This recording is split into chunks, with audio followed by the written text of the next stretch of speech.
All right. It says we're live. And let me go check our other location here.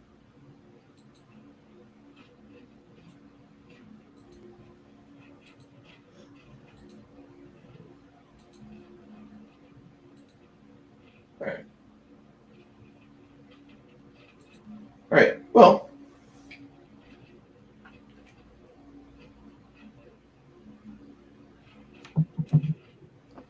Yeah, I've been singing that song all day in my head. all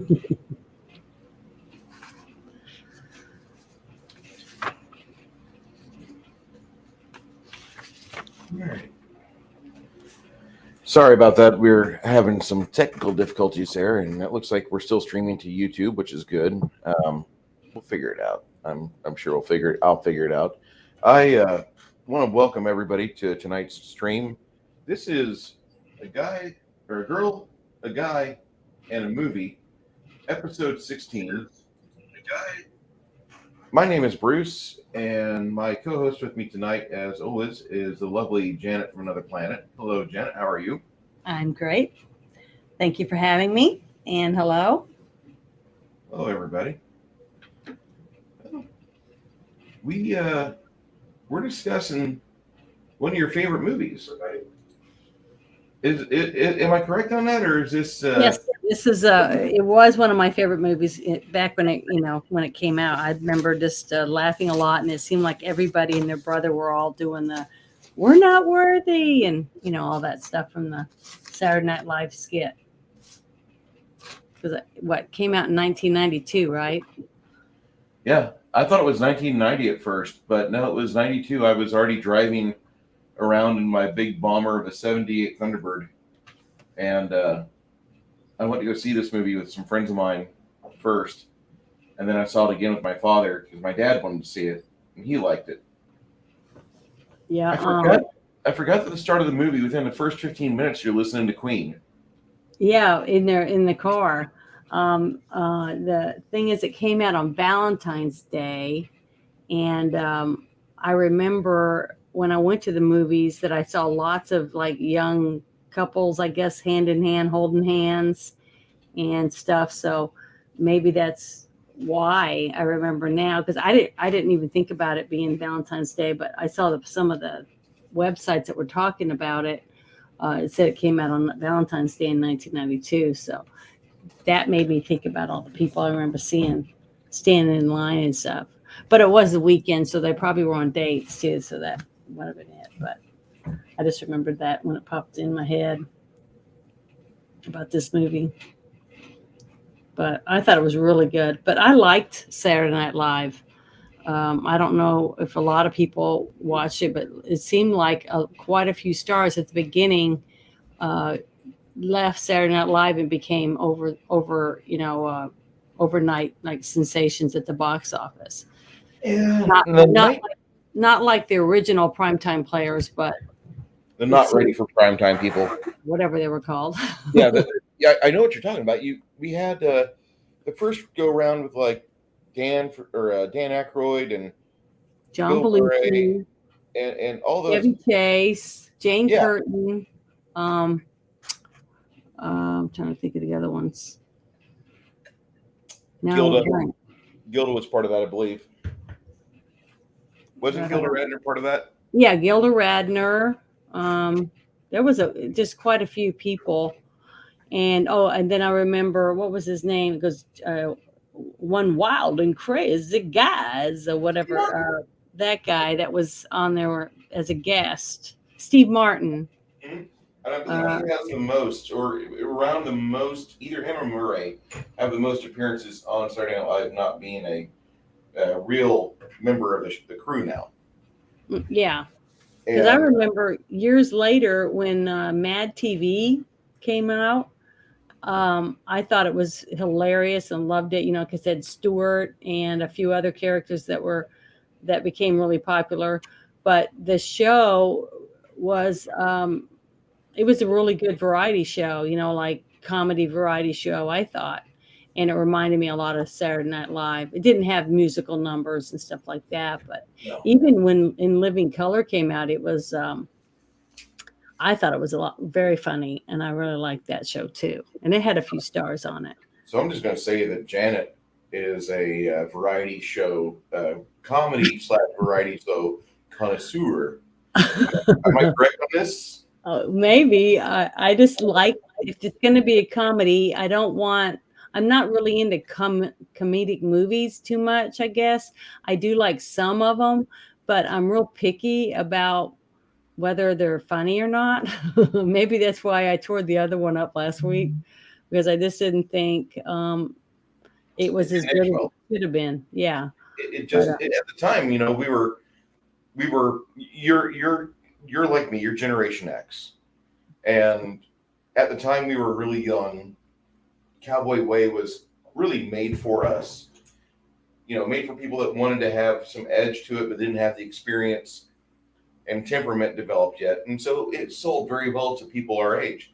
I remember seeing it with two of my friends from the ship, and we thought it was sliced bread. It was great. yeah, I And thought it was good because it had two good-looking guys in it, and it had cowboys in it. That was my draw to the movie.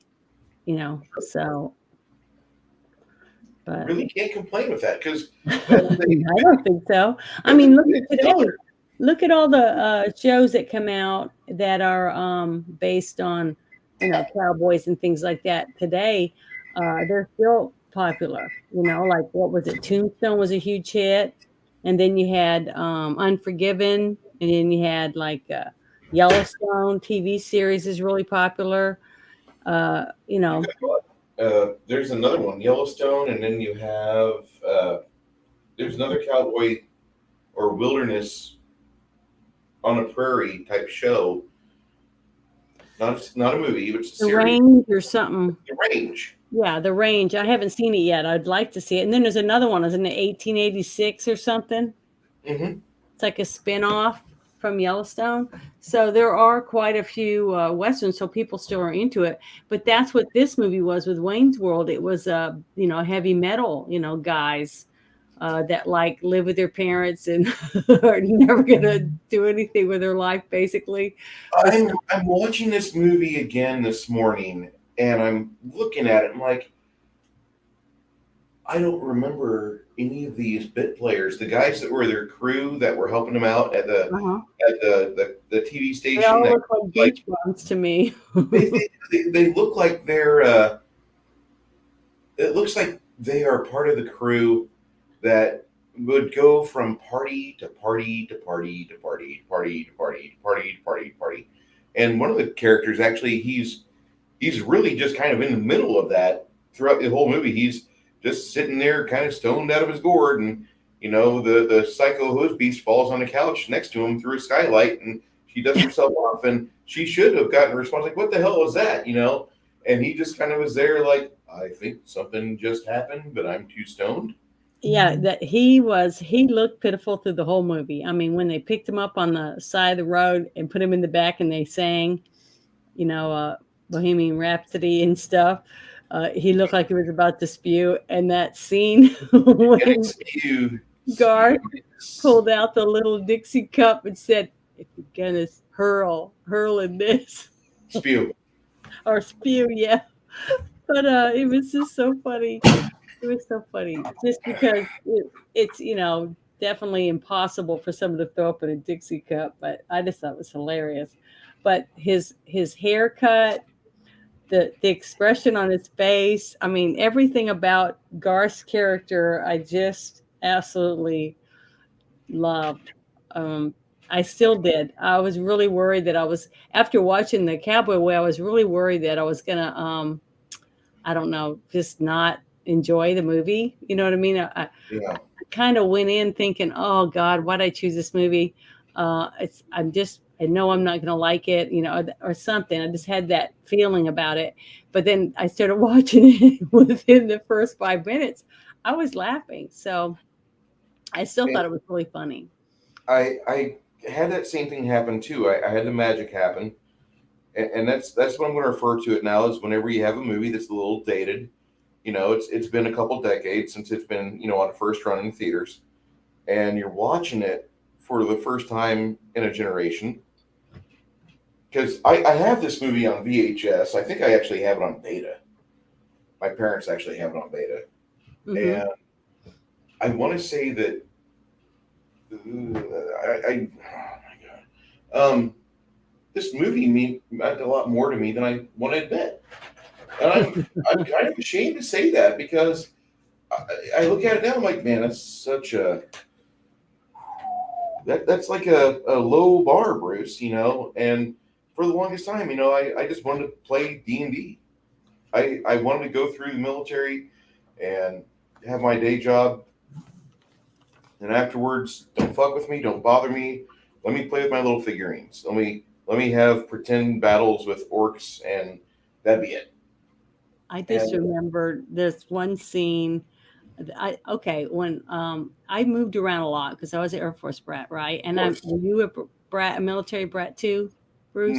no, I stayed in the same house for many years. Okay, well, when you move around a lot growing up, you have to learn how to make new friends. I mean, it's just something you maybe that's why I like to talk all the time is because you just learn to because if you don't, you have no friends. You're just by yourself, and you're always the new kid at school. You know that burdensome part about being a nerd and being new every time you turn around. But I remember when I'd meet friends and, I'd cut it up, be stupid or tell jokes or, put cups in my shirt, just do goofy stuff. Okay. That was before I was, had boobs. But I There remember was a time before the scene where they're all in the back seat of that car. And what was it? A gremlin, an awful Pacer, blue, an AMC Pacer, which or was it a pacer? totally I was AMC thinking it was a Pacer, gremlin or and something. that little car in that movie completely sexified that car to the Gen X crowd. Oh I my mean, God. there were That guys in is Decatur, awesome. Illinois, just a crappy little soybean processing town, Yeah, it was and it they was a had, crappy car. say again, It was a crappy car, but it oh had my a lot god, of room in. I couldn't help but laugh at it. It was funny. and everybody I know wanted a Pacer after this movie came out, and I'm like, have you driven a Pacer? I I've didn't driven want a one, Pacer. but I I thought it was a typical to me it looked like a typical car that someone like Garth would drive. yeah, Okay, so ever since after that, I'd always want to turn my head and see who was driving any kind of gremlin or whatever, a pacer or whatever that was called, because it just made me think of metalheads or stoners. That sounds terrible because in a way that's like it's kind of like racist. Is that I was judging them simply on yeah, the you car brought they were driving because of a movie I saw. But the scene where they're driving down the road and they roll their window down and next to that limo and then the guy rolls his window down and they say, excuse me. "Pardon me, do you happen to have any grab poupon?" I just started laughing my ass off because I just remember how popular that commercial was. And Yes. then me and my friends doing stupid stuff like that when you're in the city, driving around because you're bored, you don't really have a lot of money, and you want to just drive up and down Main Street. You know what I mean? It's so stupid, but I Are remember you doing sure? it. Are you But sure it was you didn't grow up in Decatur, Illinois? fun. Are you No, sure I you never, don't? I never lived in Illinois except for Zion. I lived in Zion. That was years and years later. I'm sorry. Yeah, it was a pretty bad place. The creators of this channel uh, do not wish to stereotype or wish upon any harm the people of Zion, Illinois. This is Yeah, your for one disclaimer. sure, for sure. But that it just made me. I don't know. It just really a few things here and there just made me laugh. It made me think. Years ago, a lot of the people that I used to hang out with were fit this profile. I mean, not because I wasn't a stoner. I didn't smoke pot. I tried pot the first time, and I really just didn't get into it because I just didn't see the need to want to run around and eat bowls of cereal and be stupid, and act goofy or whatever to me. So I just never did it. And I wasn't around anyone that needed to smoke it because they were sick, you know what I mean, for Yeah. cancer or whatever. So Glaucoma. I just never, I just never got into it. And anyone that I was around that would did anything heavier than pot, I just tended to just disappear. I just walk away or whatever because I was always paranoid that I could get arrested or something. So You know, my I was uncle. I was a real wuss when it came to that kind of stuff. So I just didn't hang with them. But the guys that were just laid back like that just seemed to everything just like Garth's character, everything just kind of flowed past him. It didn't seem like anything ever got on his nerves. And nowadays, what's scary is people look at people like Garth and think of him as the next, shoot 'em upper. The person's going to go in a restaurant and shoot people or something. So, and that's sad because to me, I never thought of people like Garth or Wayne's characters, anything like that. I always thought of them as just young people who had no clue what they want to do with their lives. Um, and just was trying to enjoy each day as it came. That's how I looked at it back when I watched it. So I don't know what was your point of view on the type of people that was in Wayne's World. I thought that was my tribe. I really do. And I wasn't a super stoner when I was a young kid growing up, but I really was into uh, the culture surrounding the stoners. Like if you had a group of guys that would just listen to they'd listen to Southern rock and they would just be outside all day. And later on, they would add a beer can to themselves and stand outside in a quartet, kind of like on King of the Hill. That was my crew. And before those guys got respectable jobs and started having to file tax returns, they were hanging with me, and we all had long hair. I had long hair in '92 and '93 before I went in the military. I had long hair in '97 whenever I was out, and I didn't need to worry about a haircut. And then I went in the reserves and was like, oh, this is good money. And not really, but it wasn't. But whenever I see the guys from Wayne's World, that is a snapshot in time. It's like watching a Brendan Fraser film from the '90s because he used to always have long hair and such. Yeah, And but I never long hair. To me, anybody that had a mullet or long hair and wore it in a back, pulled back, none of them wore it in a bun, but they wear it in a ponytail sometime, pulled back, or they just let it hang down or whatever, or keep it, just pulled, coned back or whatever. I knew a lot of guys that had long hair, and they were, cowboys, or they were hauled wood, or different things. That farm workers or things like that.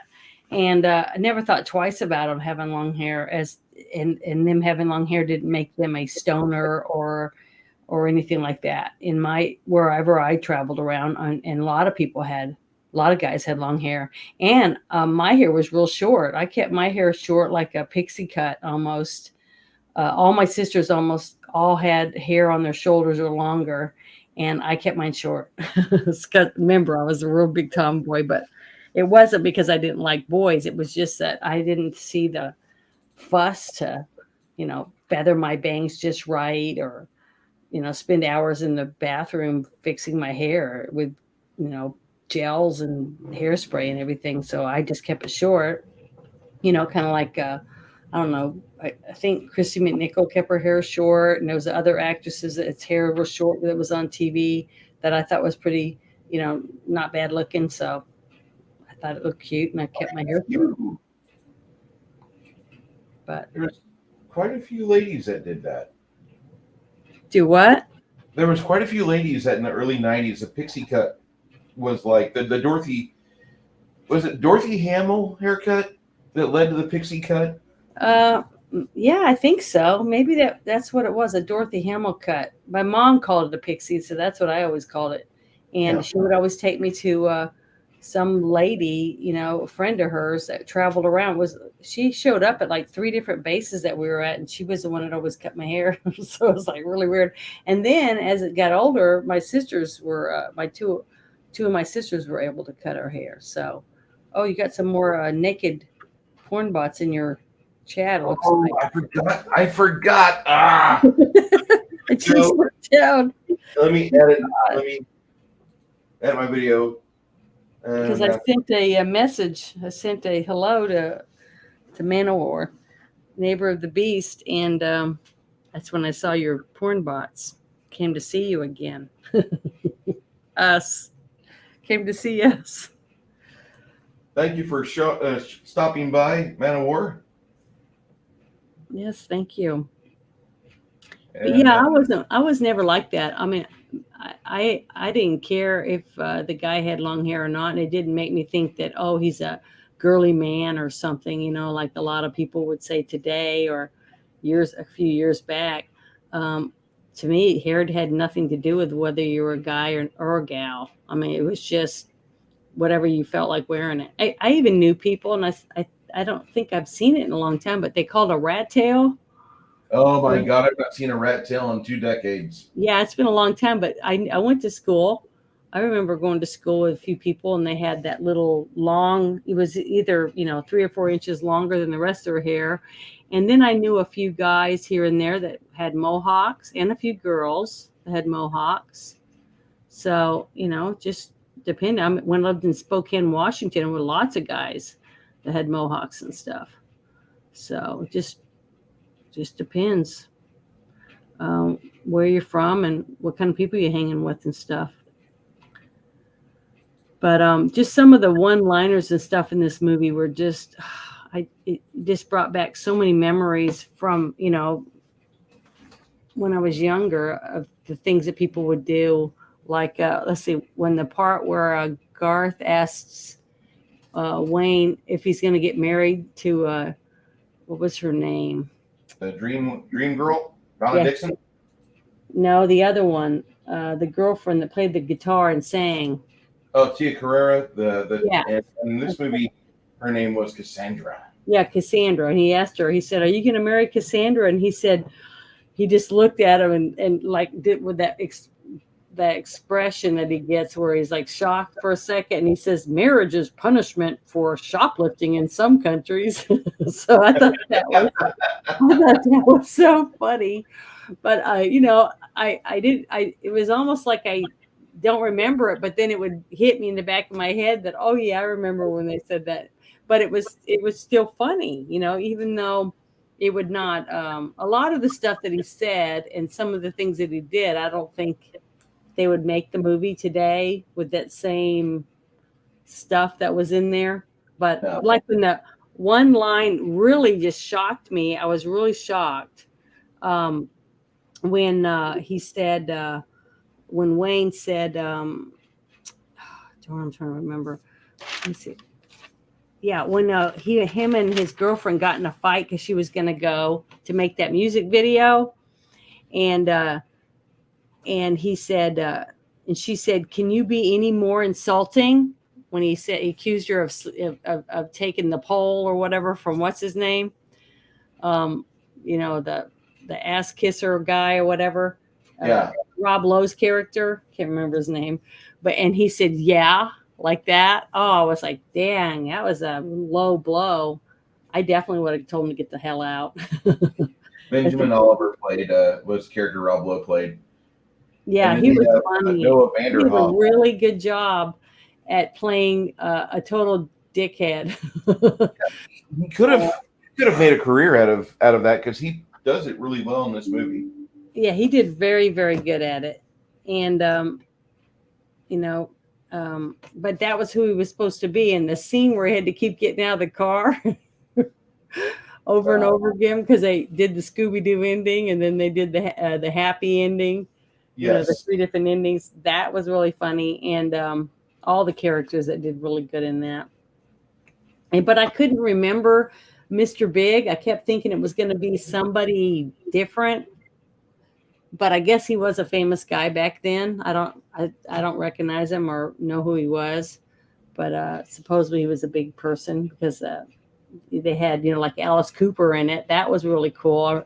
I remember how cool that was because one of my oldest sister, she thought Alice Cooper was really cool, and I remember her liking some of his music or wanting to go to some of his concerts, and some arguing with my parents because they said no, you're not going. I was kind of upset that they showed an Alice Cooper concert and they're playing the Feed My Frankenstein, and Yeah, I was thinking like we're gonna see Satriani in a movie finally, because I'm like in love like with Joe Satriani. I think he's the greatest guitarist ever, and they don't. They don't even not even a nod to Steve Vai over there, and it's found out later that they couldn't make it. They couldn't arrive on time to do the filming, and then Alice Cooper, when he's being filmed, he just thought he was just doing a music video for the movie, and they sat him down and kind of ambushed him.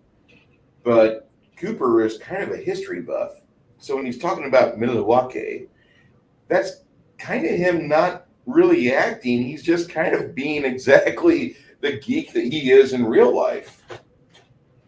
yeah. And I found that out because I think it was director's cut or something, and then it's also on IMDb. I revisited that memory, but I used to know a lot about this film, and I believe it's Tia Carrera's first real big audience exposure she had. She was already starting to be a rising star, and this movie kind of put her on a map, but it didn't really do much for her because she was a singer in this movie, Yeah. and I don't know if her agent was trying to get her a gig as a singer or somebody on Broadway, but this movie didn't propel her to stardom like it should have. There was a movie that came out 2 years later that raised her signal really big, and Manowar's talking about Coal to Conquer with Kevin Sorbo. Hey, Bone, party on! And the movie True Lies is where I think we have peak. I loved her in that movie. Yeah, I that love that movie. she I was, told you a couple times I've talked about that movie, but that's a movie I would definitely want to review again. But yeah, she was freaking smoking hot in that movie. All my guy friends thought, my God, she was like, their tongues would be hanging out. And then one of them said, the she's dress. so hot, The I'd drink her dress. bathwater. Yeah, So she was pretty smoking. yeah, and we. I think all of us with penis agree that Tia Carrera 92, 94, 96, 97, that was just hard on city. And I'm not going to try to mince words. A few little wimps out there want to say, oh my God, this is cringeworthy. No, for sure. I had lots of guy friends, and well, there was a few that really liked blondes, so they weren't really that much interested, but they thought that she was just gorgeous after they saw her. I don't even remember them talking that much about her. They said she was pretty and stuff in this movie, but after she was in True Lies, a lot of them were like, damn, she's gorgeous. I mean, what they would do if they ever met her, things like that. Yeah. Yeah, I Cool. completely agree. And yeah, there was a lot of a lot of time wasted thinking about Tia Carrera for Bruce. So um, the I'm still want to talk about the Bohemian Rhapsody moment because Oh, that's right. because like this is the first 15 minutes of the movie, and they pick up their stoner friend who's going to remain in that case, and he's not in that case, but in that status for the rest of the show. Yeah. He does okay. He got his spew in this. They're in the pacer. There was a couple times after that where he seemed kind of sober because he was wearing his work outfit. and he was doing a couple things at his job, just standing there. But he still looked stoned out of his gore, but he didn't look incapacitated like he was when he was sitting on the couch or sitting in the back seat of the vehicle when they were singing. So he went in and out of consciousness, I guess, is what you could say, Yeah. throughout the movie. But he was funny, and he looked pitiful though, didn't he? Yes. He looked miserable throughout that film. And then they have the moment where you're listening to Bohemian Rhapsody, and for Generation X, I grew up in an area where there's a classic rock station real close by, and there's you hear Queen all the time on it. It's just one of those things. Fleetwood Mac, Tom Petty, Allman Brothers, maybe, but you're listening to classic rock all day. So it's like from Black Dog, or maybe Dazed and Confused by Zepp, all the way to like mid '70s REO Speedwagon. And so I'm hearing all of this, and we're hanging out watching this movie, and we're introduced to this song, and it hits like this is a really good song. We already knew it was a good song, but the audience is bobbing their head watching this movie. The audience is packed. And I didn't think like, this would be that popular of a movie, but no, for an AMC 300 seated theater in the middle of nowhere, Soyville, Illinois, we've got everybody in here, and half the crew in the theater seats look like they could work with Wayne and Garth. They got that look. They got the jean jackets. They got the tight pants. The women have chick jeans on. And we're watching this film, and that's going on. And I find out later that Lorne Michaels and other people creating this movie did not want to use Bohemian Rhapsody because, one, it's a big, long song. And yeah, Zepp, Black Sabbath, and Priest, they only make 3 songs, and those are the 3 songs this radio station plays over and over and over. Uh-huh. 100.5 FM WYMG in Springfield, Illinois. WYMG, the home of classic rock and roll. So you have this song going on, and Lorne Michaels didn't really want to do this, and other people that were in charge of this movie didn't want this to be the song when they're jamming. They wanted to use something new, like Guns N' Roses, because Guns N' Roses is cool. They were in Terminator 2. We could do this in this movie. We could have a real local like song, and he's not having any of it. He's like, I don't want. Michael Myers has got his foot on the pedal here. He's telling Penelope, you're not going to make this movie and put that song during that scene. I want Bohemian Rhapsody. That is a great song. And they're like, but it's like 15 years old. He's like, no, put it in. And so they have a real long discussion. He was really hard to work with. Penelope talked about this later on, all the difficulties Michael Myers made. And he's not really improved as a human. I'm not saying he's a bad actor or a bad guy. I'm saying that if you're a director for a movie and you have Michael Myers in your film, he's not the easiest one to get out of the trailer and say, okay, let's go to work. I'd rather have like Peter O'Toole and Harris. No, not Harris. Oliver, the guy from the Gladiator movie, the drunk. You know who I'm talking about. Yeah, I know who you're talking about. I cannot remember like the second.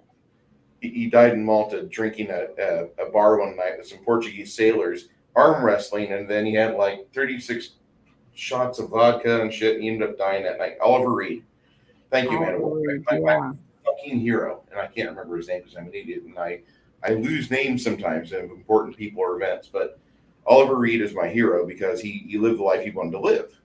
And, I'd rather have a guy like him and Peter O'Toole who were like, we're going to drink till 4 a.m. We're going to go get an hour of sleep. Then we're going to go into makeup at 5:30.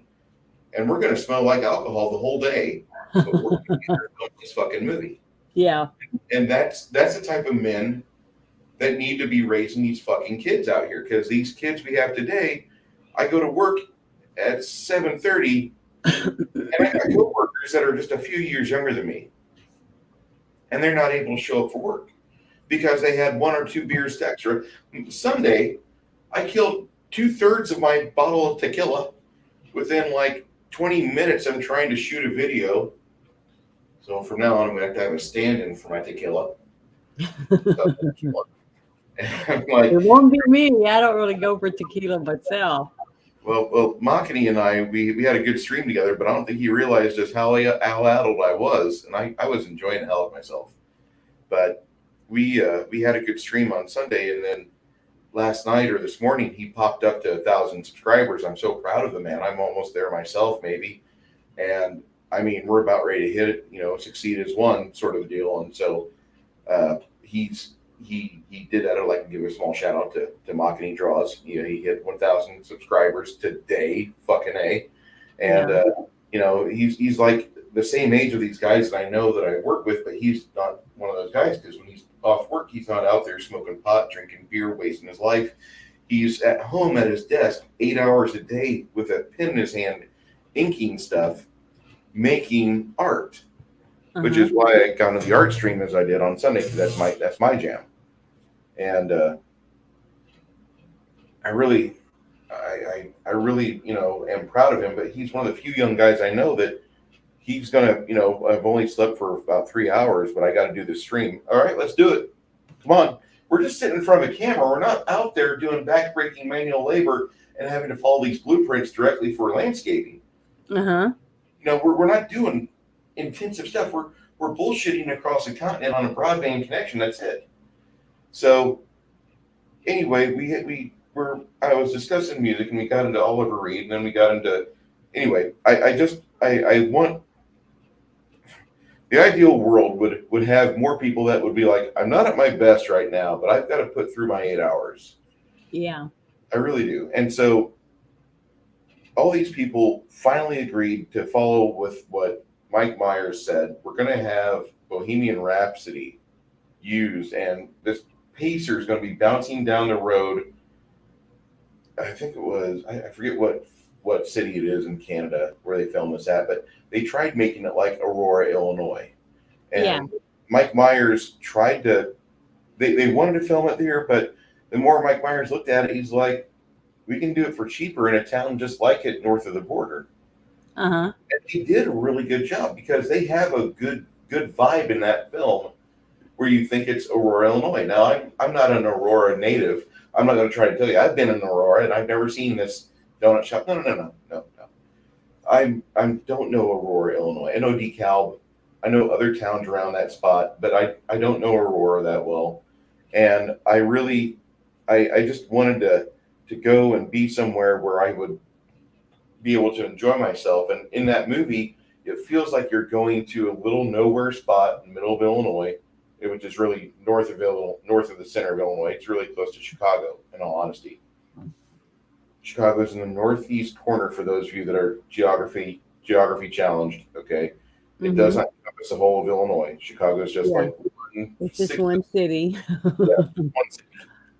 One city with a lot of sprawl to it. And sprawls all. The thing is to me, I know he had a lot to do with what was put into the movie and to the script because he's the one that came up with the character for Saturday Night Live. So anyone, I'm not trying to say that I'm on his side or anything, but if anyone was going to pick what these characters were going to do to make it the lovable characters that people loved from Saturday Night Live, you would have to let the people that made the characters make those decisions. It's just like a person that writes a book and they want to make it into a script. Whose point of view are we going to love? Our comic book people that made our comic books, are we going to love their point of view, what they think should be in it? Or are we going to like, Disney pick and choose what goes in it? So I can kind of get an understanding of where he was coming from about being adamant about different things that he wanted to be in these different parts. If it's his character, I think he should get to pick and choose that. As a producer, I would have agreed with him. I would have said, well, he made the character and let's do it and see what happens. That's what I would have done.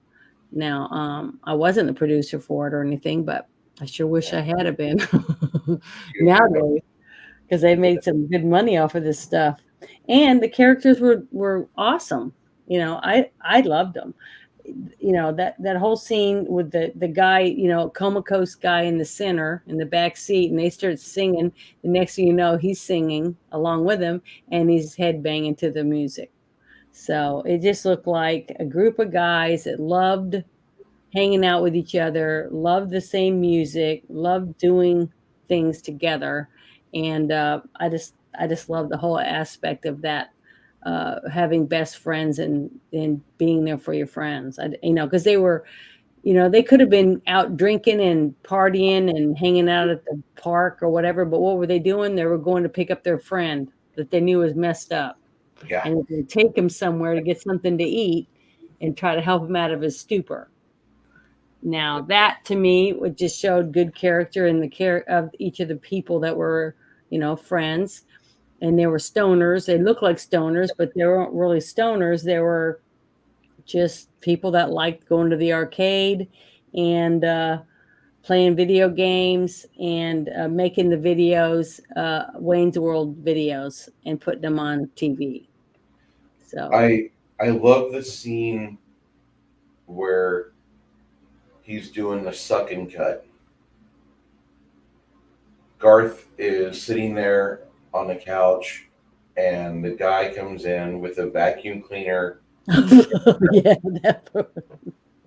That yes. that scene made me hurt because I laughed really hard in the theater. I remember when that happened, and we didn't. I wasn't really a stoner in my teens. Okay, I had a value for marijuana because I knew if I smoked it in more than like took 2 3 puffs off of it, I'd pass out. It was one of those drugs that did that to me. It was either too much for me or too complicated, but I would just zonk right out.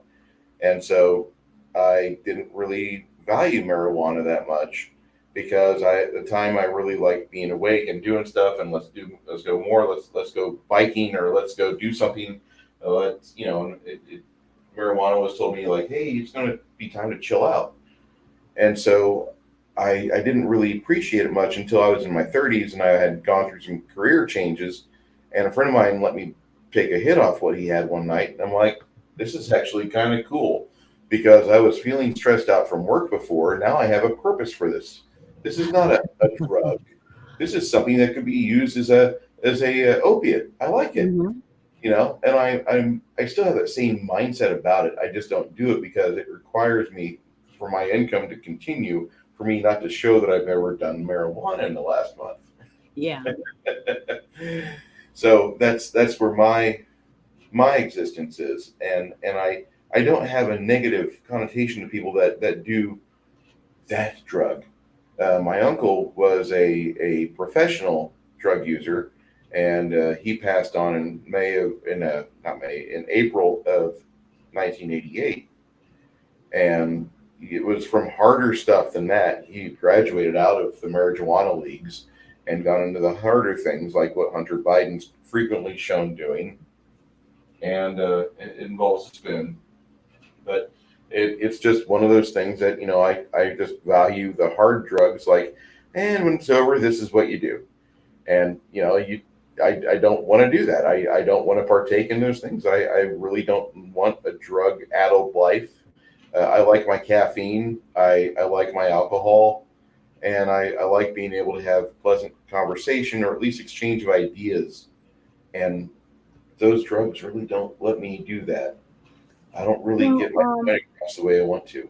I tried pot a couple times, and I have a few glasses of wine and champagne. I've tried other alcohol and, usually got sick and drunk. I mean, one time I got so drunk that I think I had alcohol poisoning for 3 days. I had the shakes and I couldn't get out of bed. So I thought I was going to die. Yeah. After that, I never did that again. I never did try to keep up with everybody else doing Nope. shots and stuff like that. It just wasn't worth it to me. And so I always end up being designated driver, but That's that's just not me. I'm not, that's just not something I think is fun. I don't smoke. A lot of people think I guess I'm a fuddy duddy or whatever you want to call me. But it's just not something I enjoy. I mean, I can cut up and tell jokes. I can tell dirty jokes. I can do, dance. I mean, I can have fun, uh, without having to have any kind of, stimulants, or, stuff to bring me down or whatever, Correct. uppers or downers or whatever you call those things. And I just don't. And, to me, doing certain drugs is no different than somebody being so drunk that you can't, you know, have a conversation with them because you can't understand anything they're saying or whatever. But, I really don't have a problem with people if they want to have recreational, pot or whatever else. It doesn't bother me because it's up to them if they want to do that. But the thing is, today, nowadays, compared to what it was when I was in high school or whatever, and it's dangerous now. I mean, I would be afraid to have people know that I where I live. If I went and picked up pot or something from somebody, I wouldn't want them to know where I live because I don't know if they'd want to come to my house and rob me because they know I have pot, Why am I getting doxxed? or whatever. I have no idea. What's so funny? I said, why am I getting doxxed? Why are the police here? Why is there a dog dancing on my marijuana box? Well, yeah, I mean, I'm just saying, you don't know. I mean, it's just too, I don't know. To me, it's not worth the risk now. No, I it's mean, not. especially since, every state that I've lived in where they've come and said, hey, will you sign this petition for medical marijuana? I've signed it because I really believe that marijuana helps a lot of people with lots of illnesses, cancer, antidepressant, other different things. I don't know all the diseases that can help, but I know it medically can help a lot of people. And I think people should have access to it to help them medically so they don't have to take tons of these opioids and stuff. So, I'm all for it. I think it's even better. I'd rather have people walking around or driving while they've smoked pot than taking pills and drinking. Yeah, Any I day. agree. So, none of that part. And to me, people say, oh, I can't believe you like movies like that. Oh, it makes everybody want to go out and get drunk and do drugs and do blah, blah, blah. And I'm like, no, it doesn't. Any person that's going to do that is going to do it whether they saw a movie or not. It's just like video games. I don't think video games make you more violent. I mean, I played Blood Rain, day and night, both games. I absolutely loved her. I thought she was hot, sexy. I got to kill Nazis. It was a great game. I loved it. I paid extra for the books and everything I needed to make me even better character. I bought, and it didn't make me want to go out and chop people up with a sword. You know what I'm saying? Hmm. So when people say dumb shit like that, it just really pisses me off because the person's either going to do it or they're not already before they even played a game. So, to me that was really stupid. It's not any different than any of these guys that are down in their basement making videos and putting them online because they did it on TV for this. But nowadays it's like someone who has a YouTube channel and they do it in their basement. Yeah. Wayne's World, party time, whatever. Yeah. It's it can be anybody. It can be any of my friends that are on YouTube. I mean, or any of the other channels, Odyssey or whatever else. There's Rumble. I mean, so to me, you could remake this and use it as a TikToker or a YouTuber or Instagrammer. Any of those things would fit right into this movie. So now I would change, update it a little bit here and there, but the haircuts and stuff. Garth's haircut was a little extreme. I never had a friend or anything at all that had long hair that looked or wore their hair the way Garth did in this, but I know why they did it because it was over the top, just like in that movie with Jim Carrey and whatever his name is right this second, I can't remember, were the two nerds. Oh, Dumb and Dumber. Yeah, Dumb and Dumber. Okay. Their haircuts, the bowl cut. What was so funny because the bowl cut in that one on Jim Carrey look like that rich guy that owns Facebook. That's how he really cuts his hair. So it's I look pretty at pathetic. the bowl cut that Carrie has, and all I think of is the Clooney do. And I don't know why. I should think of like, oh, that looks ridiculous. It looks like Mark Zuckerberg. But no, Hmm. I don't. I always think of the Clooney do from like 1996 or 95. But I don't know. I never had a problem with anybody's hair or whatever, or even what they wore, because I knew guys that wore, high tops because they were on the basketball team, or they wore cowboy boots with their pants halfway tucked in because they were goat ropers, and then other guys that just wore regular tennis shoes. I mean, it just, everybody just wore whatever they wanted, and there wasn't really anything that was, better than anybody else. I just never really looked at anything like that. And I didn't have lots and lots of friends that were just head to toe tattoos.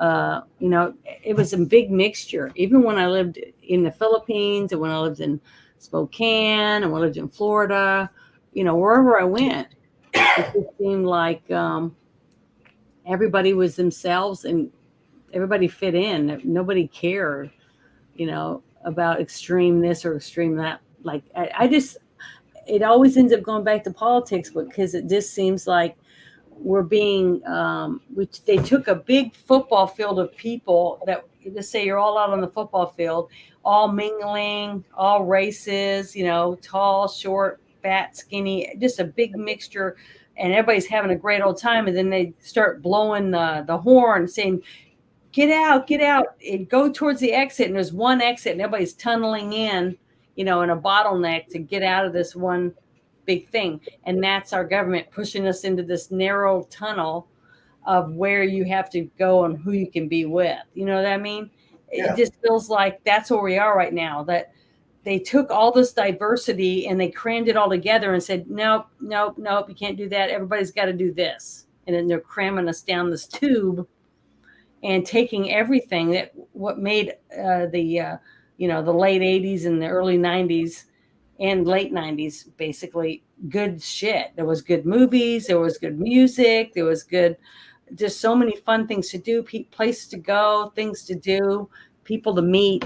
And they're tunneling it down to where it's just very few things. I mean, they're taking all of our creativity, individuality, everything, just they're just taking away from you.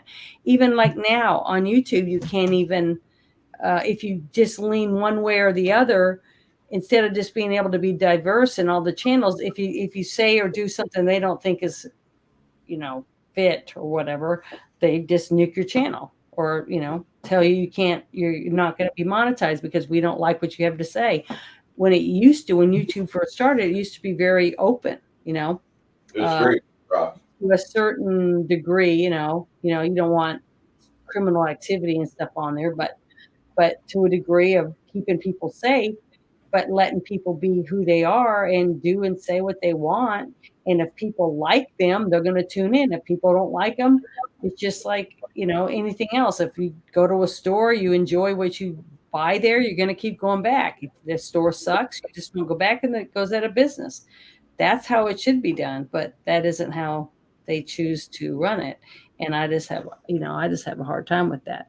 But this movie to me opened up so many areas when it came to, um,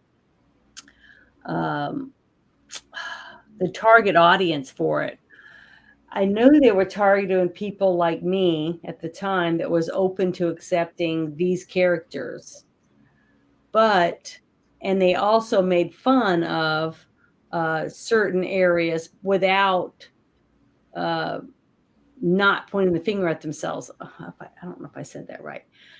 Because even though they were saying, "Oh, we wouldn't do that," but they were doing it, and they were looking at the camera and like kind of like winking, like we don't want people to know we do it, but we're doing it anyways. Like the drinking the Pepsi and holding it just right, and then him saying, "Oh, I got a headache," and then Garth standing there dropping some Advil into his hand, and two come out, and it was just like commercial after commercial. You know what I mean? And Product the placement. whole thing was perfect because it was all reality. yet they made it funny because it was real. So, and it happens every day, and there's nothing wrong with it. The thing is, if you have a channel and you work day and night, like their little show that they had, and they wrote their own scripts, and you do all the work and you do the editing, and then you put it out there and people tune in and you start making money off the commercials or whatever it is that you're doing for your channel, what's wrong with that? You should, you should make some money. You work towards it. You should grow. And that's the whole concept of it. And I loved it. I absolutely loved that they put that in this movie because that was reality. And I just thought it was so funny. I laughed so much of so many of the parts that came up.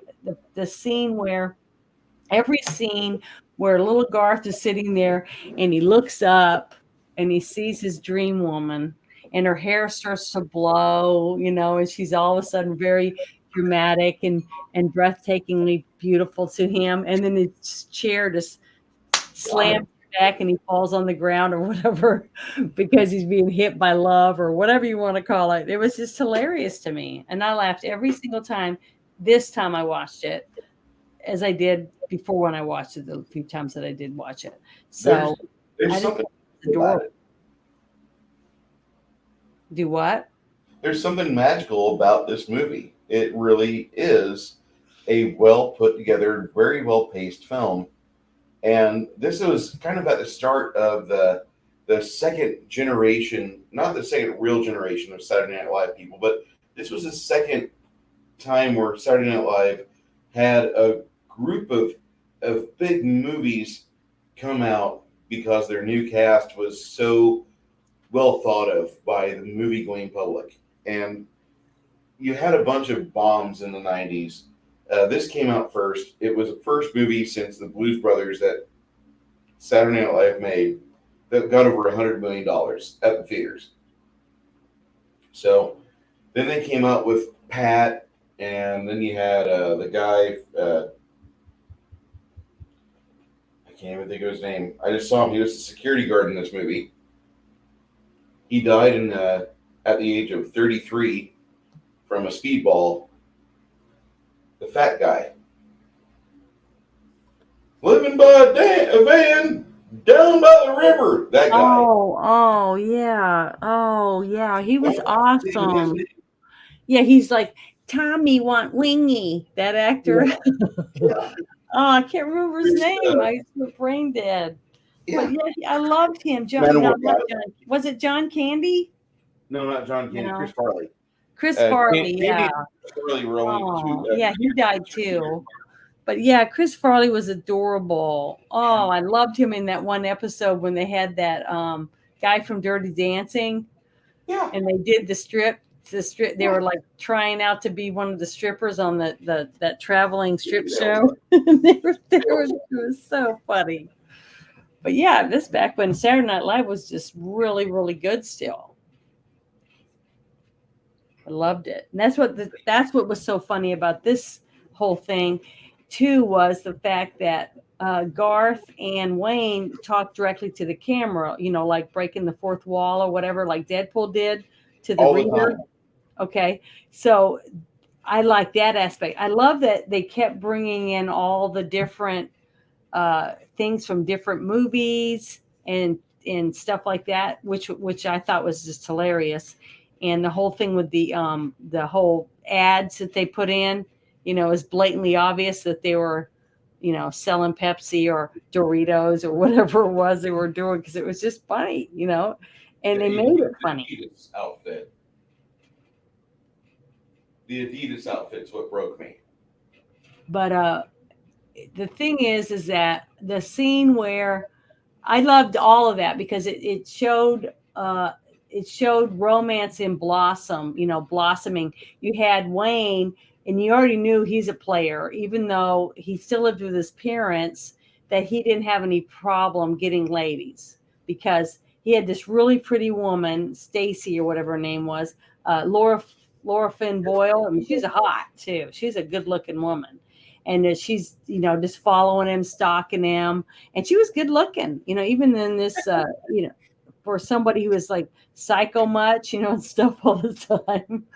But That I entire thought scene. the whole thing was funny because he's trying to get rid of this girl, and then he sees this new girl and just like falls head over heels over her. But Garth didn't have that. You could tell Garth was like very quiet and very shy, but very smart, because he was the one right off the bat that knew that the one guy that was gonna be there, that something was fishy about him right off the bat, even though he was supposedly the one everybody looked at like he was stupid, you know. But I Mhm. didn't think he was. But that scene, oh, just my heart melts every time I think about it, and every time I saw it was when he did the "Foxy Lady," when he played the song in the jukebox and he did the little dance, and he would shake his hips, and the little tie of the shirt around his waist would flop up and down. Oh God, it was just so cute. I just adored it. If some guy did that for me, I'm telling you, I'd be putty for him. That to embarrass yourself like that in front of other people to win over a woman, to me, is that's the best thing any man could do for a woman, to prove his love, is to I do something to make her laugh, and not worry about what anybody else thinks.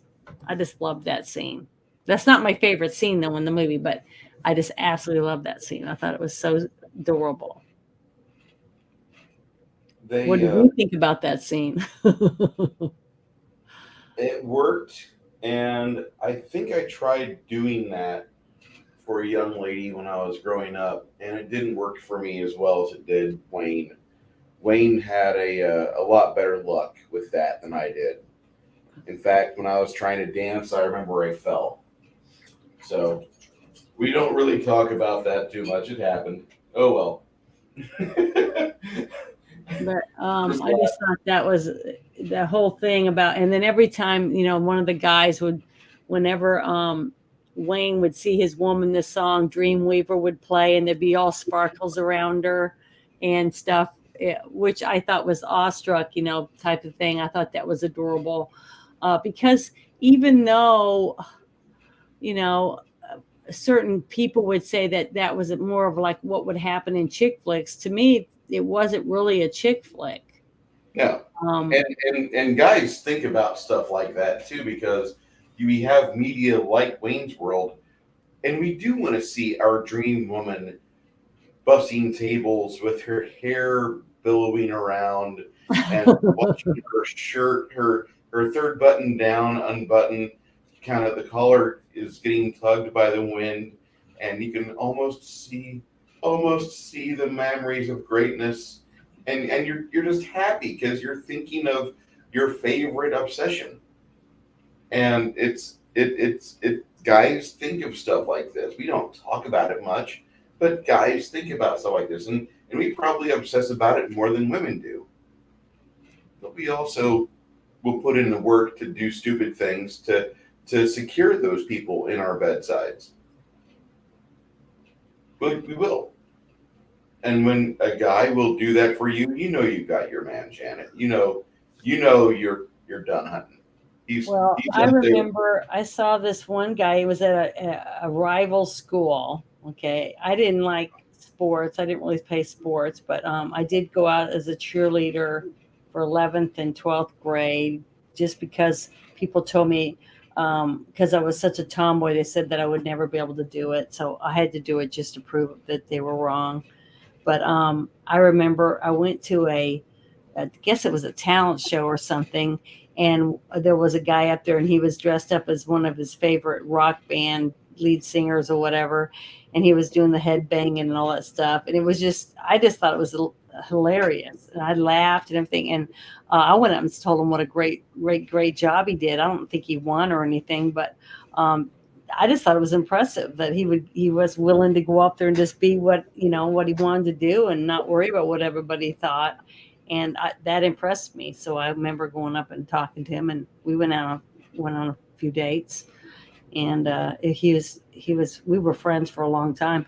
He passed away a couple of years ago of a heart attack, but we were friends for years after we got out of high school. but I just like I've said many times, I was not going to marry somebody from anywhere near where I went to high school and stuff because I was not marrying a goat roper. I didn't care who they were.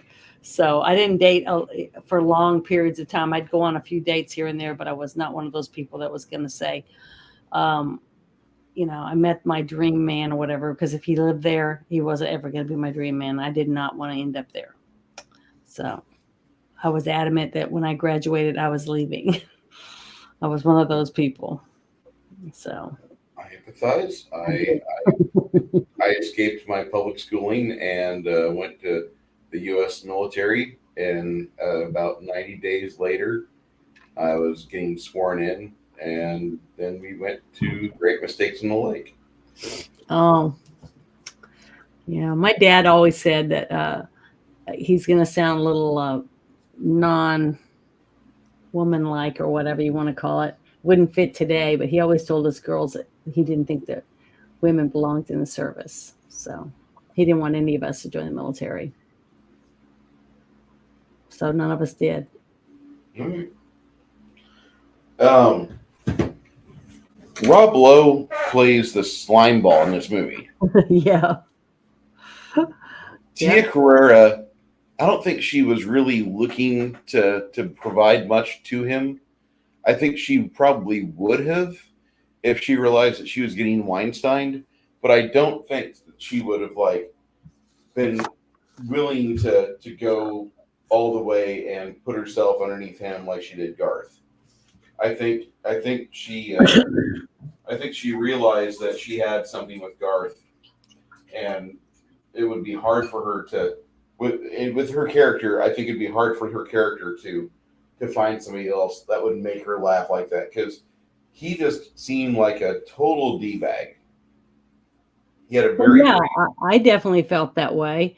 And that's why when I read that, when I said what I said about when he accused her of letting him take a dip, or whatever you want to, however you want to pronounce, whatever you want, whatever exactly he said word for word, I can't remember, but he accused her of sleeping with him because she was going to go see him in Chicago. And and when he said that, she said, "Can you be any more insulting?" And he said, "Yeah," or whatever, in his smirky, smart ass way. And she told him to leave. I mean, to me, that was sad. That really hurt my feelings that that he thought that about her, just because she was, I mean, he took the cash. Okay. He took the check.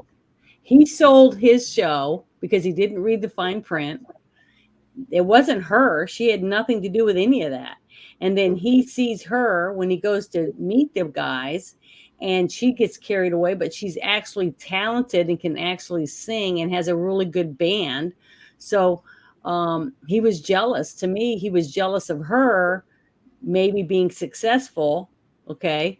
And he basically just, stabbed her in the heart to hurt her feelings because he felt like the wind had been knocked out of him, or whatever, an inch cut off his penis, or whatever you want to call it, because he felt threatened, and he took it out on her. And that's what happens in relationships, is that people tend to take their feelings out on the one person that cares the most about them, because that person happens to be the one in the room, and that person happens to be the one they actually care about. So they voice their opinion about it because they want to see the look of hurt on your face, or of the same feelings they feel. So they push their feelings out on the other person that they supposedly care about, which is totally stupidity, but people do it every day. So that to me was very realistic, because that is exactly what people do. And I don't know why we do that. It's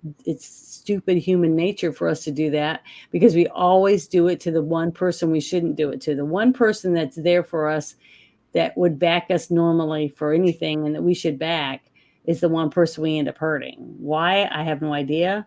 But I'm glad they worked it out. It was really important to me that he made it up to her when he drove all the way there and was trying to get her an interview with this other guy, him to see her work.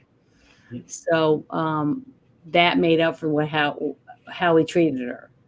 If he hadn't done that, I don't think they would have gotten back together. But that's one thing I thought the character arc between their two characters, went full circle and came back around, and that's what made it believable that they could have some type of good relationship because of it. Yeah. Because she had already accepted that he was a guy that lived with his parents, okay, in their basement, and had a stupid cable TV show that was on free cable. You know what I'm saying? The channel that's free that anybody can watch. Yes. So she had already, she was already sleeping with him, as you could tell when he's walking around with his underwear up his crack and trying to make her laugh while she's on the phone. We already knew that. So she had already accepted who he was for who he was. And, he was a one lucky dumbass to got hot babe like her that could sing, had talent, had a band, and knew that one day she was pops, if she could get the right person to see her, that she was going to be successful and that he would get to go with her because she loved him. So to me, he made out like a bandit from what I could tell from this movie, even though I know it's not real, but it was really good. Yes. But just the opposite was, Garth. What was he going to end up having? Because he was, that comment that he made when he got his feelings hurt because Wayne just left and didn't tell him, hey, I can't do this or whatever. He just left. He didn't go down there and explain to him what happened or anything. So in a way, he also hurt his very best friend. You could tell they've been friends for a very long time, probably since elementary school. Who knows? But he just dumped him too because of his pride. So I just thought that whole aspect of how they treated each other, and how upset they both were because of his actions, of his selfish actions, because he was pissed off because he made a bad choice in his life and was trying to drag the other two down with him. See what I mean? So that whole character arc I thought was really, really good for the movie to make it entertaining, because you got pissed off. Because I did. I know I did. I got pissed. I thought he was a total asshole.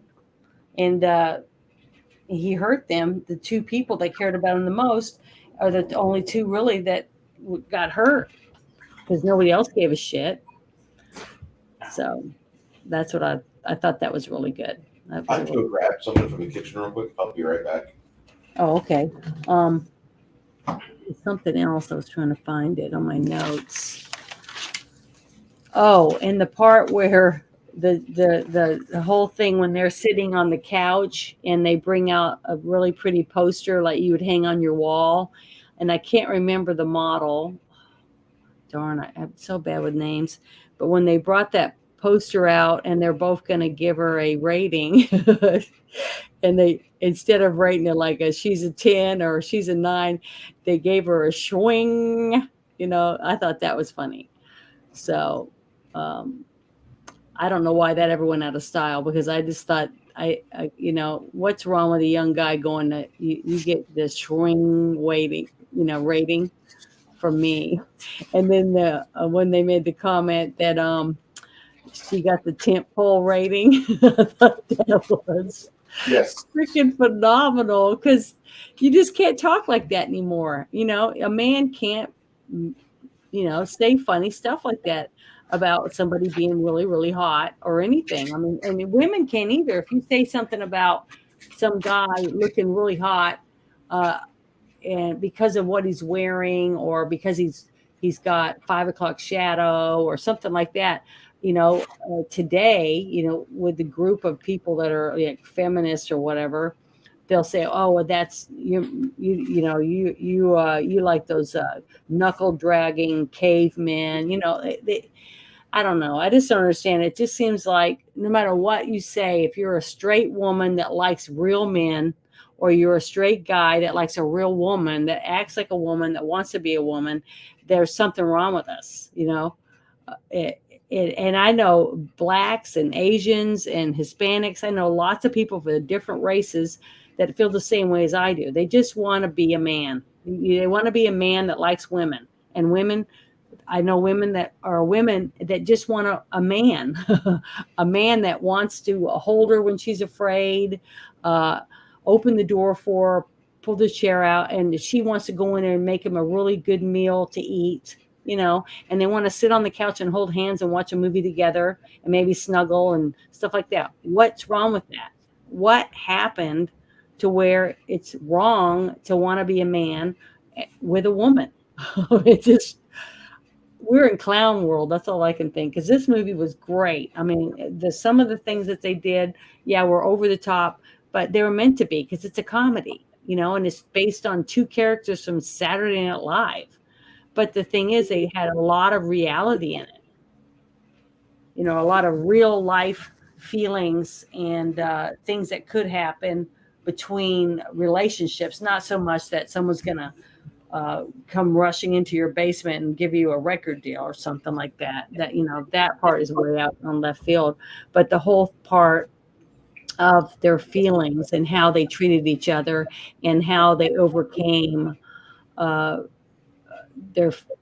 overcame their anger and their problems by actually thinking through what was more important, the person or the stuff, and I wish more people could do that, because if you really think about it, you could have the people and the stuff if you do it right.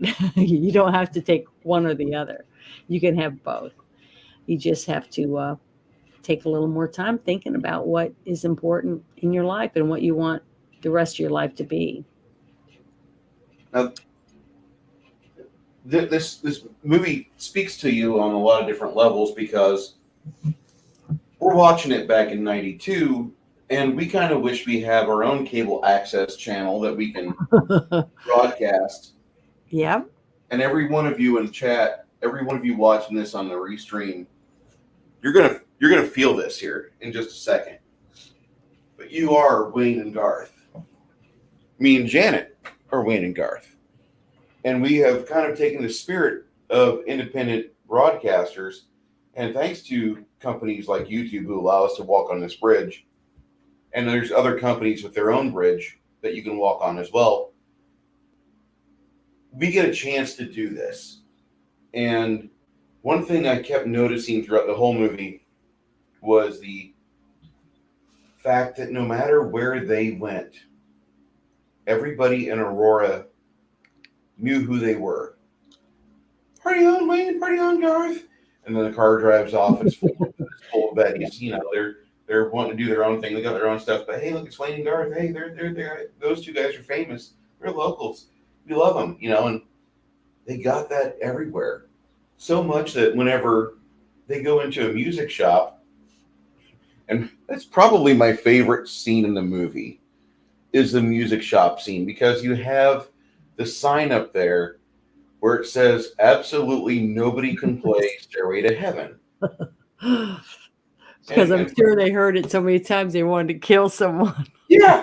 If you are ever in radio at a classic rock station as an intern, you hear those three chords, do do do, and all of a sudden you're off to the bathroom. You are safe for 6 minutes to have a big poop. and that's the value of Stairway to Heaven to me.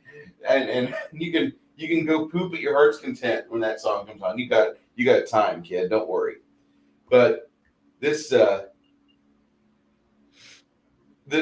theory is that the people in that town knew and loved Wayne and Garth in this movie so much that they knew who they were. They were the hometown kids that done right. They had their own thing going on, and they were getting bigger and bigger. And it was kind of nice to see that everybody had a respect for them, even though these two guys weren't really anything special. They're just two long-haired kids that were doing their own thing, and they would routinely shit on their sponsors, which everybody knew. Yeah, Cal's like, the pot's not worth much now. Plenty of it's here. Yeah, I know, we get it.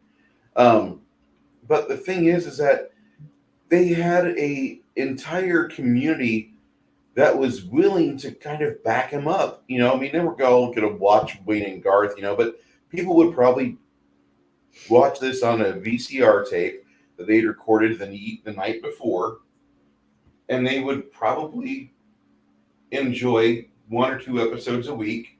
They wouldn't be able to get through all of it, I'm not going to watch all of your streams every week, but I'll catch like two or three of them, and that's how I think most of Aurora was, and it was something that I envied. I wanted to have that lifestyle, and it took me years to not want to be in radio, even though I had the accreditations and I had the voice, I had the tapes, I've got the ability to spin music now, and I just really don't want to do it. I'd rather have my hands get busy like this and talk to you and read chat, because I think that's more important. I think you have a good creator that they want to value the community they pull around them, and they want to not, oh God, here it is again. Naked high definition XYZ our help. You'll find a perfect match. Well, the one thing is that I remember feeling when I saw it wasn't so much wanting to be on radio. I thought what the guys did, the ones who were doing the lighting and the sound and all that stuff, I thought that was exciting. To be able to put together a show that other people could watch on TV, I thought that was very intriguing. So I leaned more towards that aspect, the person who, like when Wayne took the cue cards that he was supposed to read and he wrote on the back of them so that when he held them up that the people watching could read it. Okay. And I thought that was genius. I mean, I was like, oh, she's so smart. Even though I know he didn't, maybe he did, as the person who came up with this character and different things that he's done with the different characters he's come up with in other movies, maybe he would have thought of something like that on his own to write that he's a douchebag, or, he's got a very small micro penis and things like that. That was funny as heck. And just like the girl when at the very beginning that was sleeping with Tom, what was his name?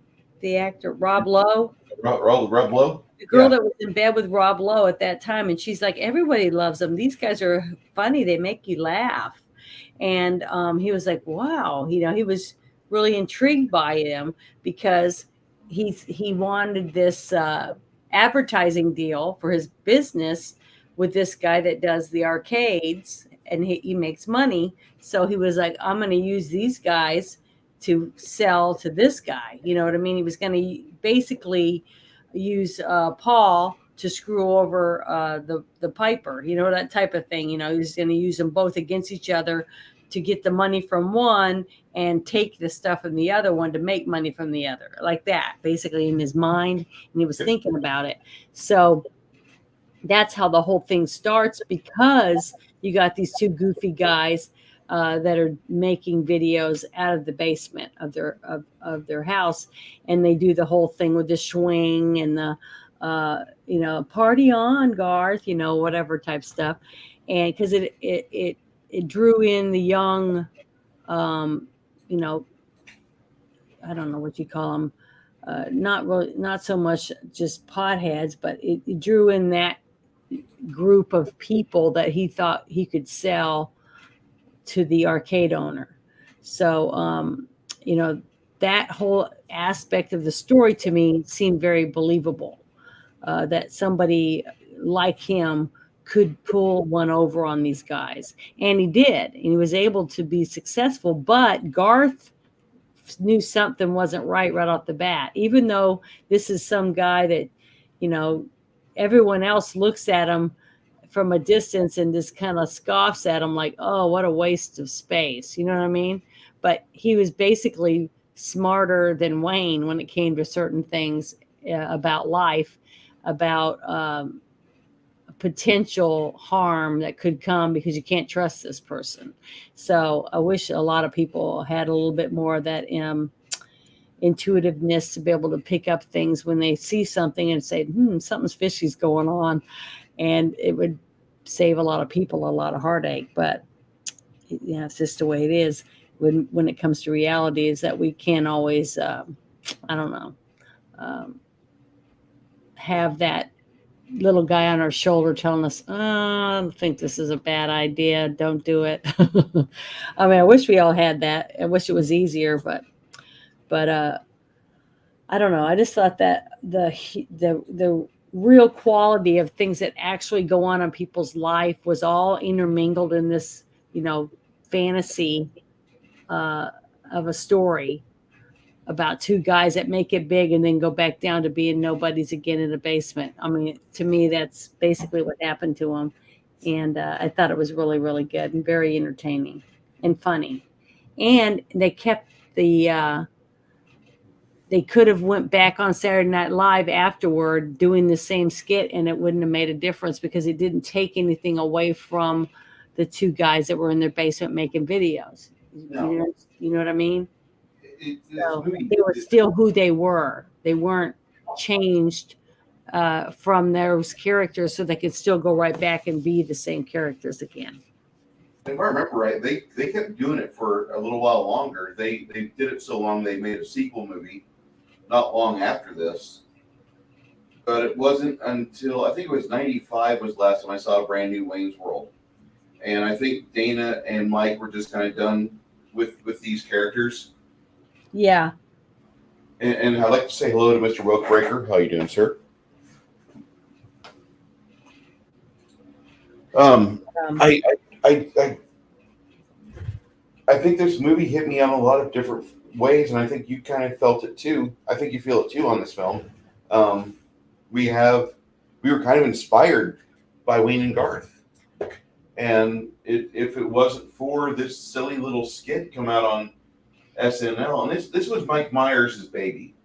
mm-hmm. This was one of Definitely. But I wanted to tell you what my very favorite scene was in this movie. Way back when I first watched it, this was a scene that stuck with me. That for people are going to really think I'm so stupid now, but the scene that I absolutely love, that I felt that I remember till the day I die, that just stuck with me when I saw it, was when you grow up on the air base. Okay, my dad was in the Air Force. A lot of your friends, you don't have a lot of money, you don't really have anything to do, and you can't go off the base because you might be in a country where you're not really supposed to go off the base because it's not safe. So you have to find ingenious things to do to keep you out of people's hair. And when they went and they laid on the hood of the car at the airport, just talking until the plane flies overhead, it scares the shit out of you and you go deaf for like 15 minutes after the plane goes by. We used to do stupid stuff like that. So the part where they're laying there and Garth is whistling a theme to one of my very favorite shows of all time. I will never forget that, and I loved it. And when he talks about wanting to go to outer space and everything after that, I just to get away from where he was. I just thought that was very endearing to me. Um, I just love that scene, and it was so realistic to me because I feel like I could have been laying right there on that car next to him, and I would have enjoyed that, him whistling and talking like that, and then having the plane fly over and make us all go deaf for a little while. I just think stuff like that in this movie is what really, I don't know, it just was very entertaining to me. It pulled me in the aspect of just having somewhere to go for an hour and a half that wasn't where I was, that made me laugh over dumb stuff that really didn't mean anything, but it made you think. It made you think about how you treat your friends, how you treat your girlfriend or your boyfriend. Um, what do you want to do with your future? Where do you want to go? I mean, all these things opened up in my mind. I remember when I first watched it, because like um, you can be nobody in your basement and maybe one day be famous. I mean, to me, this movie made me think it could be possible. I don't know of anybody in real life that made shows in their basement that all of a sudden overnight, became stars. But I still had the hope and the feeling that it could happen to someone. Now it might have. I just happen to not personally know those person, but that's how I felt about it when I watched this movie, and I laughed my butt off. I thought there was so many funny little scenes. Even if I didn't laugh, I smiled a lot because who could not laugh and smile at Wayne and Garth? I mean, honestly, to me, uh, I don't know anyone that wouldn't want to hang out with these two guys. I mean, they're so stupid. They just make you want to hang out with them just to see what they could do next. I don't know. Maybe And it's just me. that's part of their charm.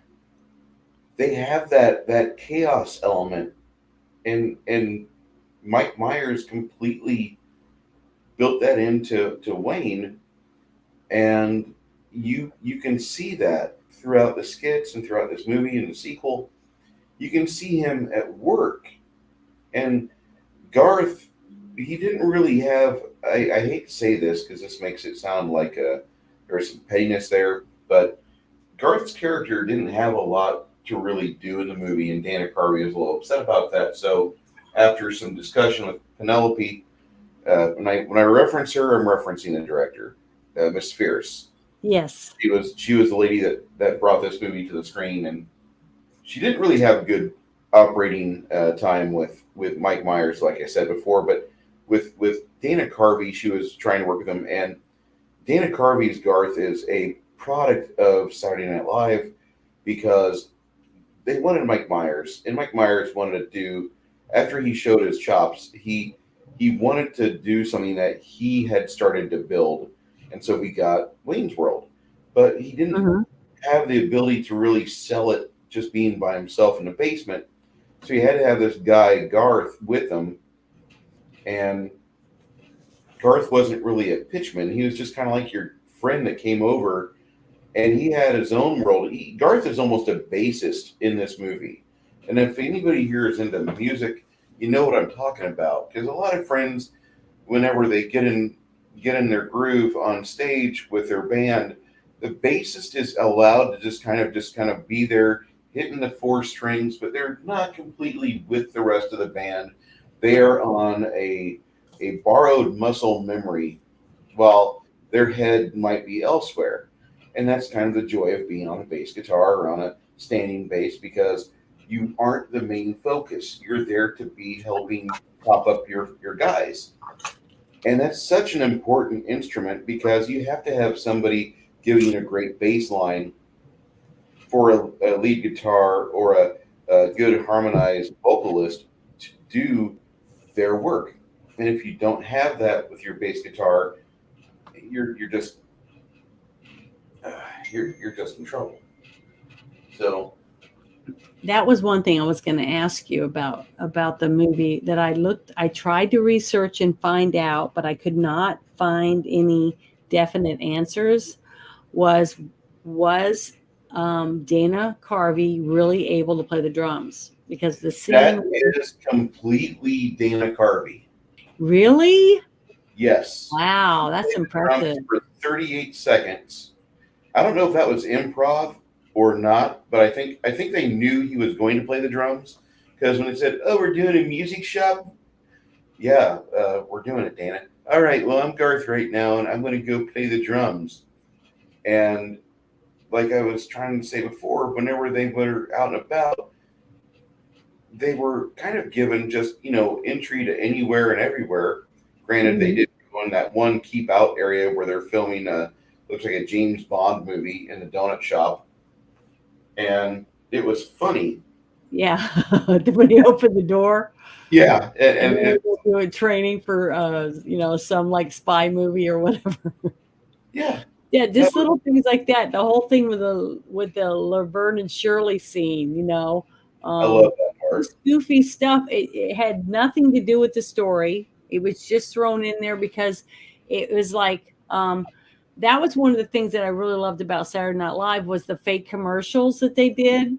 Yes, Yeah, in the when some of the ones, you could watch them on reruns or whatever. But some of the ones that I watched over and over again were like when from the original group of people, and they had like the two girls with Bill Murray, and then you had uh, I don't remember the two girls' names. The little redhead that played the Conehead daughter, and then the little brunette that dated Gene Wilder in real life.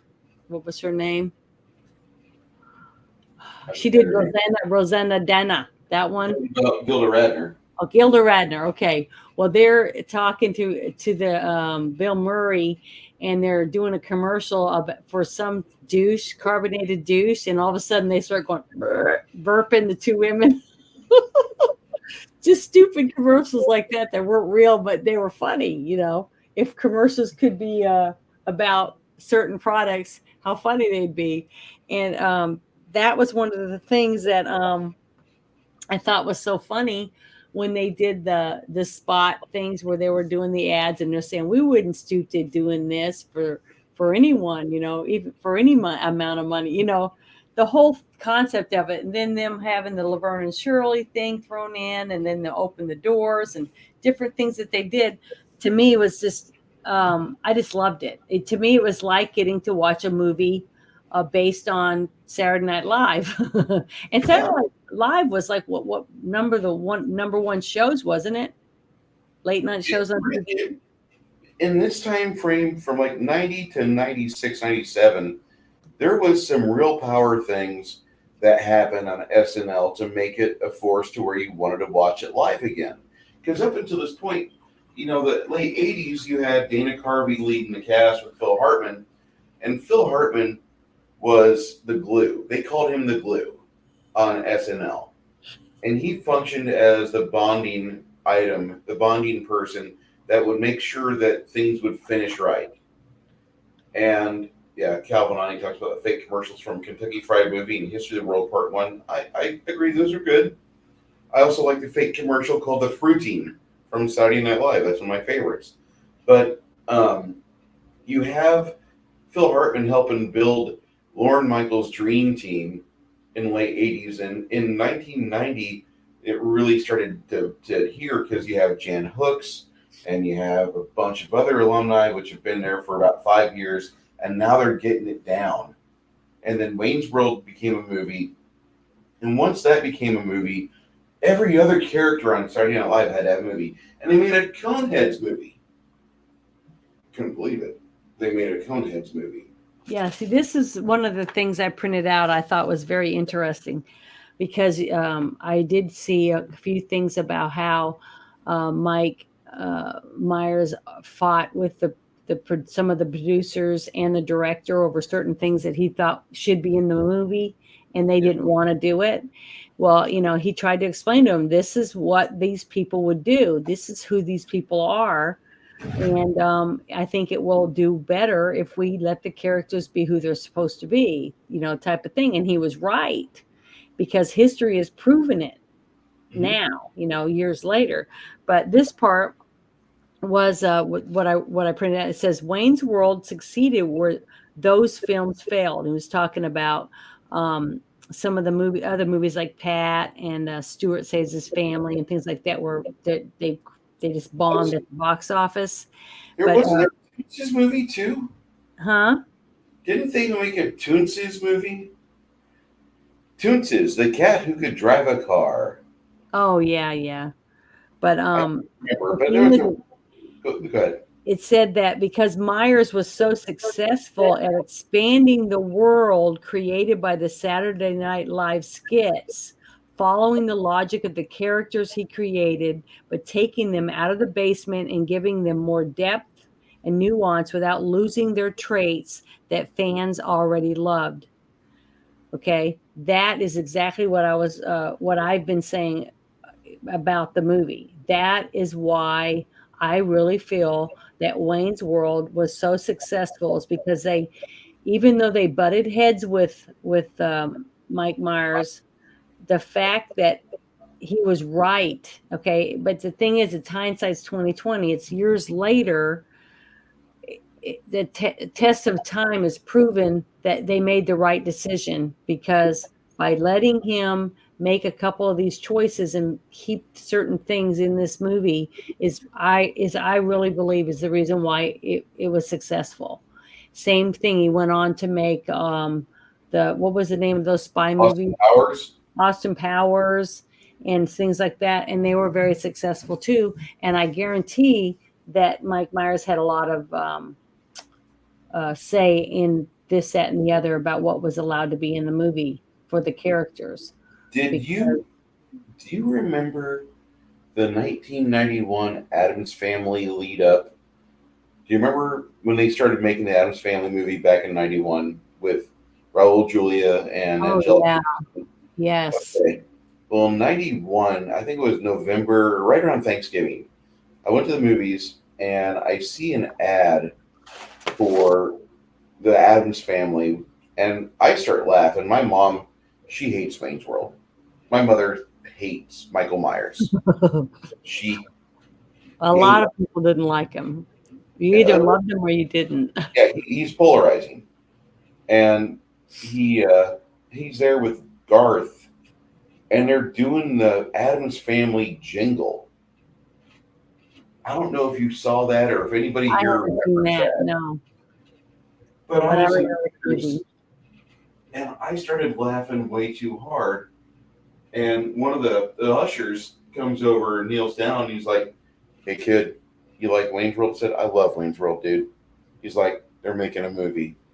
We just got the press sheet for it today." And I'm like, "No way!" And my dad's like, "The fuck's going on?" You know, my dad, he sees me talking to the usher. He thinks I'm in trouble. Is there a problem, usher? And the usher's like, "No, just letting your son know that there's going to be not only we get an Adams Family movie with Raul Julia and Angelica Houston, we're getting a Wayne's World film next year." And it was a year from that I was on a date with somebody.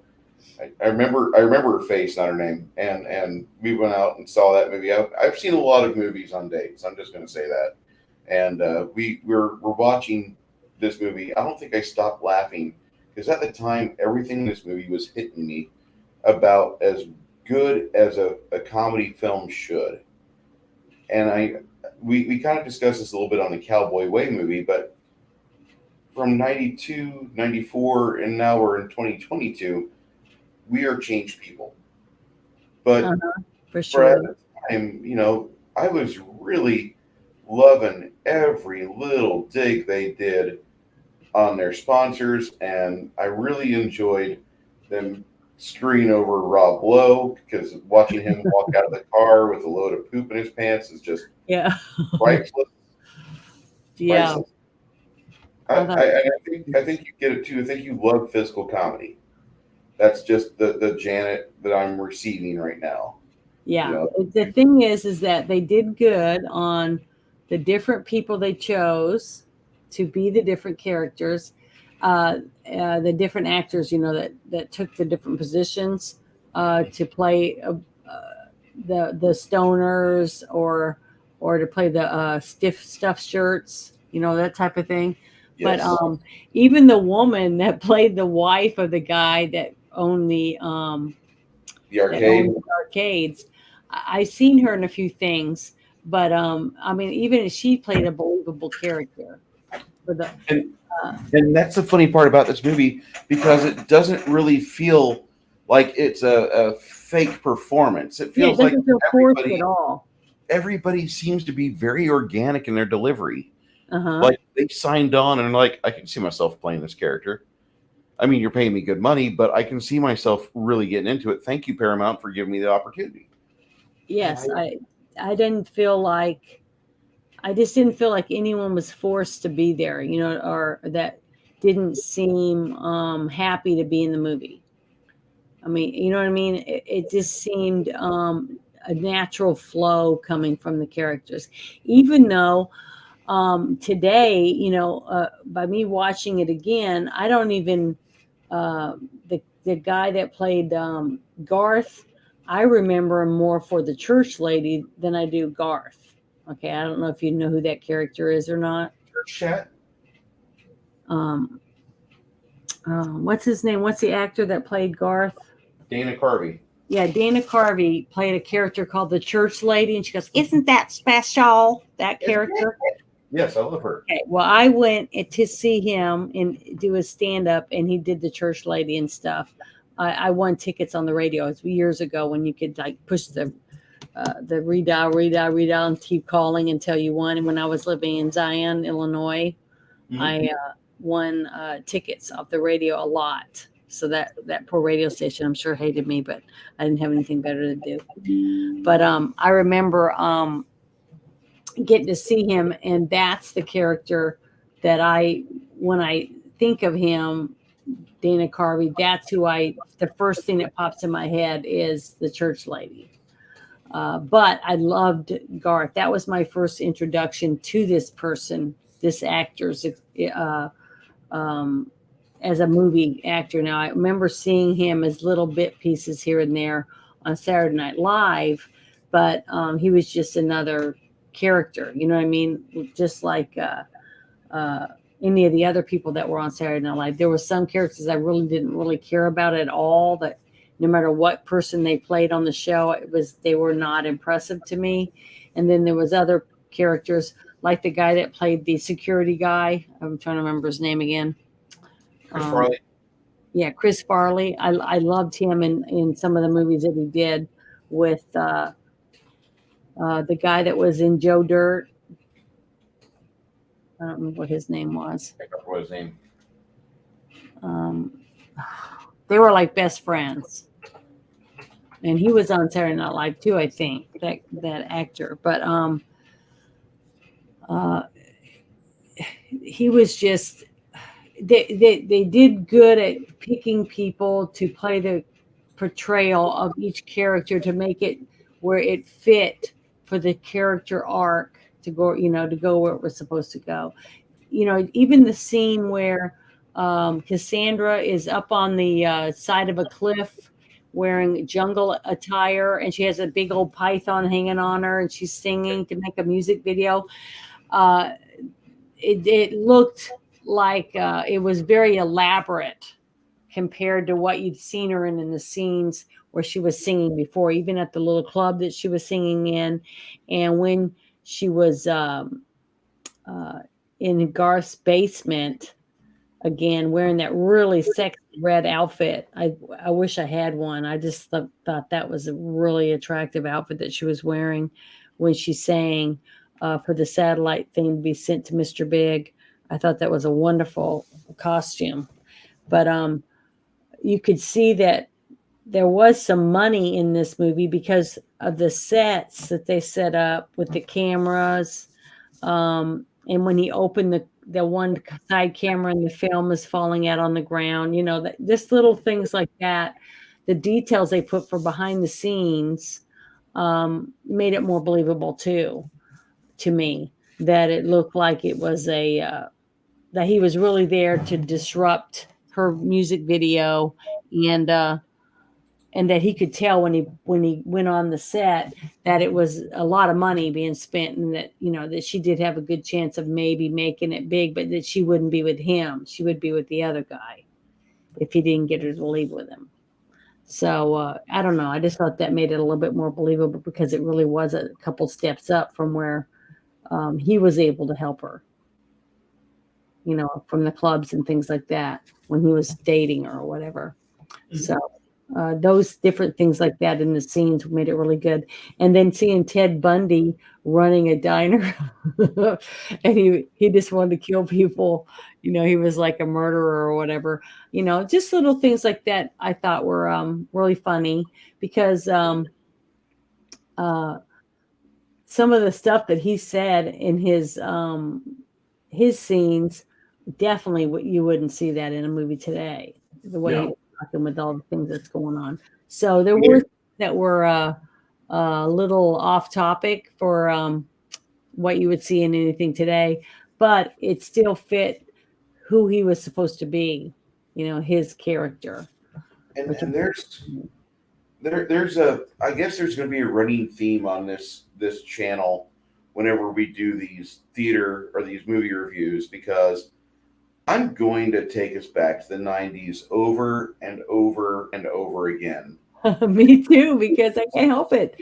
That Yeah, is where I was mostly inspired um, for life-changing thought process, I guess as you could say it, that grabbed me. They something about the movie that you really love, just like Galaxy Quest. Okay, mhm. something about that movie reached in and changed me. It pulled something out of my personality or uh, my my entity or whatever you want to call whatever I am. My It changed your entire kai of looking at life. Your vibration was different after that.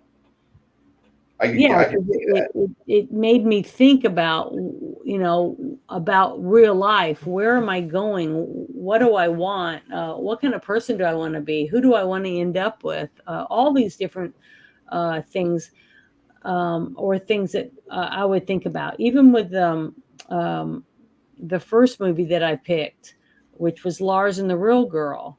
Um, not Even a though bad it movie. wasn't a really Not big my favorite. popular movie, it really did affect me on a personal level.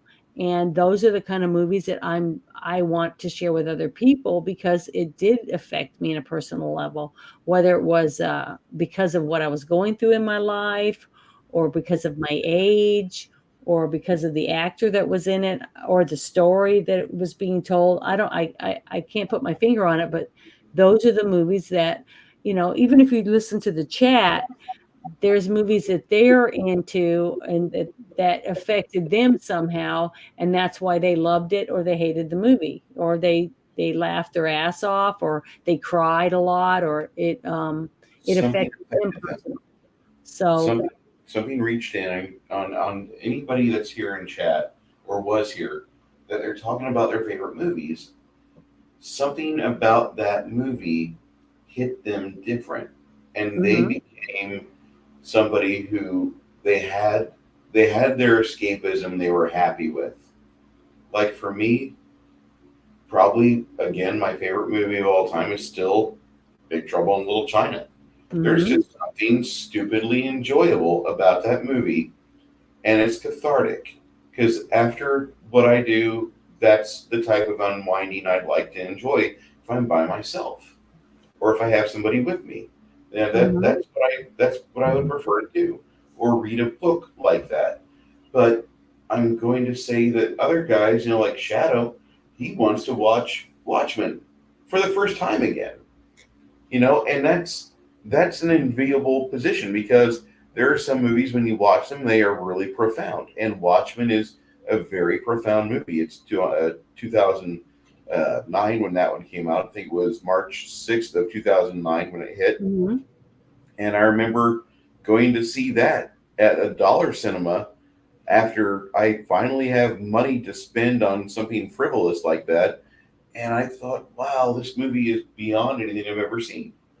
And it was, and that's probably in my top 100 films of all time. But it's not my favorite, but it's a good movie. And you cited Galaxy Quest. We always it always comes back to Galaxy Quest with you, and that's great because that's a movie that you can look at on so many different levels. And Wayne's World's kind of like that too, because this movie inspired a lot of people to just put themselves out there. mhm. Be afraid to make a fool of yourself. We were laughing at you before you got out of your car. It's all right. If you get in on the laugh, that's even better. Because there's nothing better than having a good laugh, sometimes at your own expense. Now, don't make a career out of self depreciating humor, but do enjoy yourself and don't be worried if you fail. Because even if you fail, you will be able to laugh about it later. And this movie kind of inspired me, and it was what hit me when I was 16, 15 years of age. Like, man, I wish I had a cable access show. I want to do that. And then finally, got my chance, was doing stuff with WYMG, and that was boring as hell. I'm just going to say, like, setting up a remote and not getting a lot of love from the DJs, that sucked. And then worse yet, the radio station, you're an intern, you don't get paid. when could I have a show of my own? I want to do that. Listen, you're making a tape right now. You won't be working with us because your style of music and your style of delivery is not us. You probably need to go to somewhere else.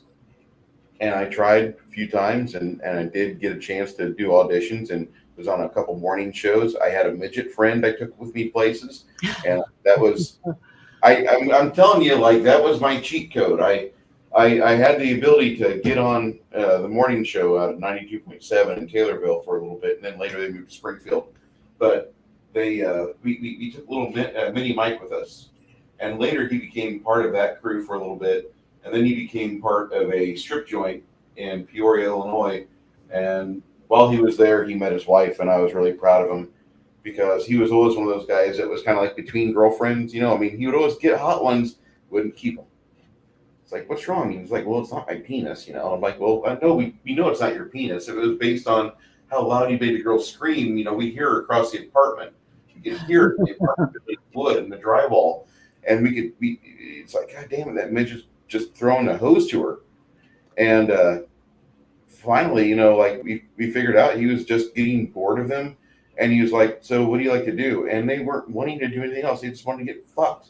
They want to get their brains fucked out by a midget and be able to have that story, which I could understand because Yeah.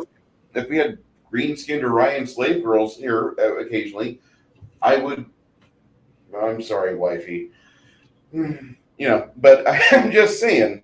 I mean, a lot of guys are like Well, the that. thing is that everybody, I think men and women both go through those phases where um, you're attracted to somebody physically, Yes, and the mental stuff never even comes in the picture, right? But correct. then over time, you start getting tired of the one night stands and the hangovers and the um, not knowing whether you're going to die from a disease or whatever. 'Cause I had lots of guy friends because I took shop in high school and in agri, and they would talk about, that they got a rash that won't go away or whatever. And I'm like, well, that's what you get, when you're going around poking everything that moves, then that's what's going to happen sooner or later. You're going to get something. You know what I mean? Yeah, So the thing is that after a while, you get tired of it. You just want to have um, steady. something that means something.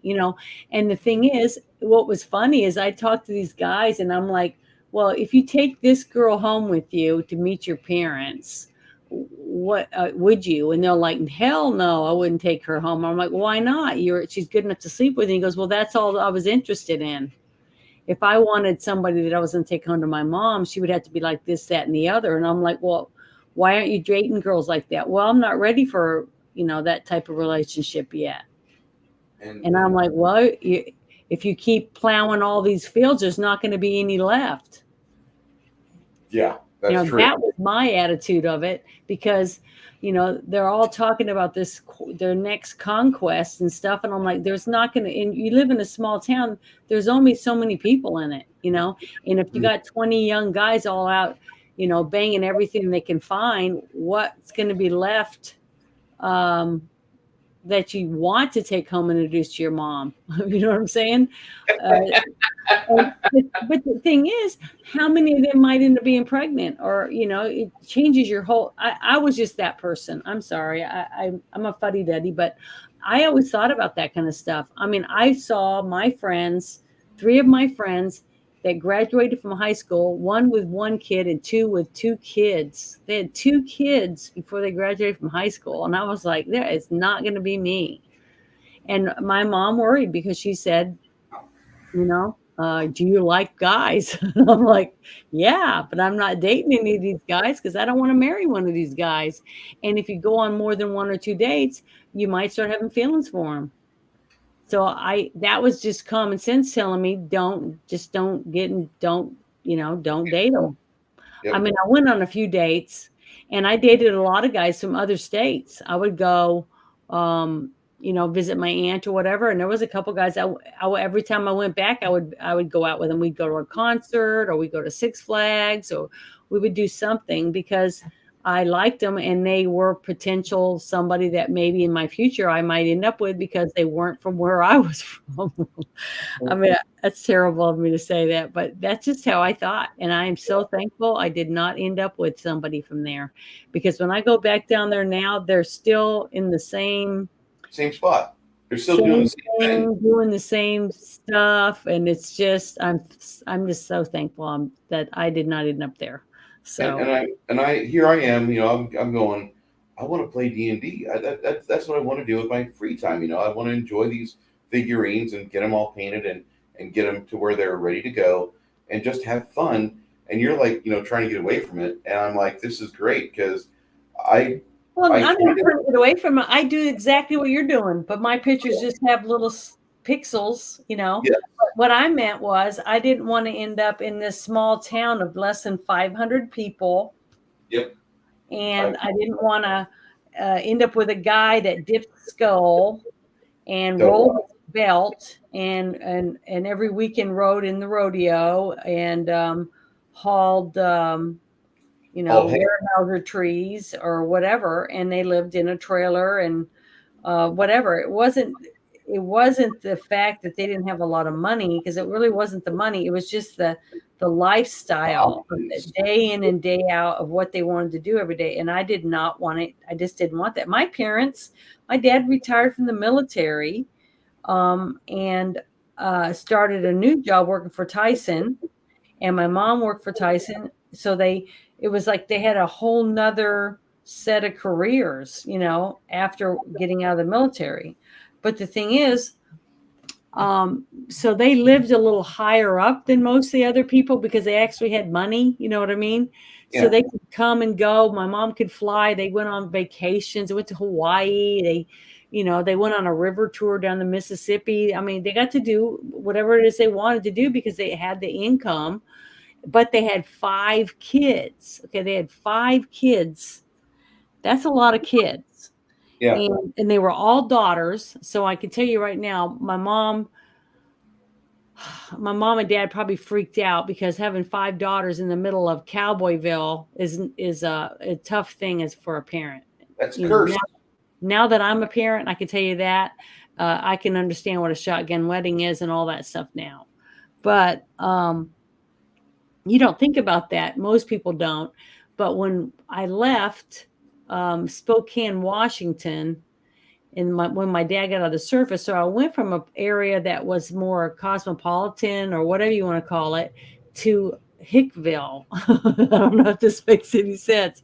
When people would say mural instead of mira, it was very Southern, and it was very small.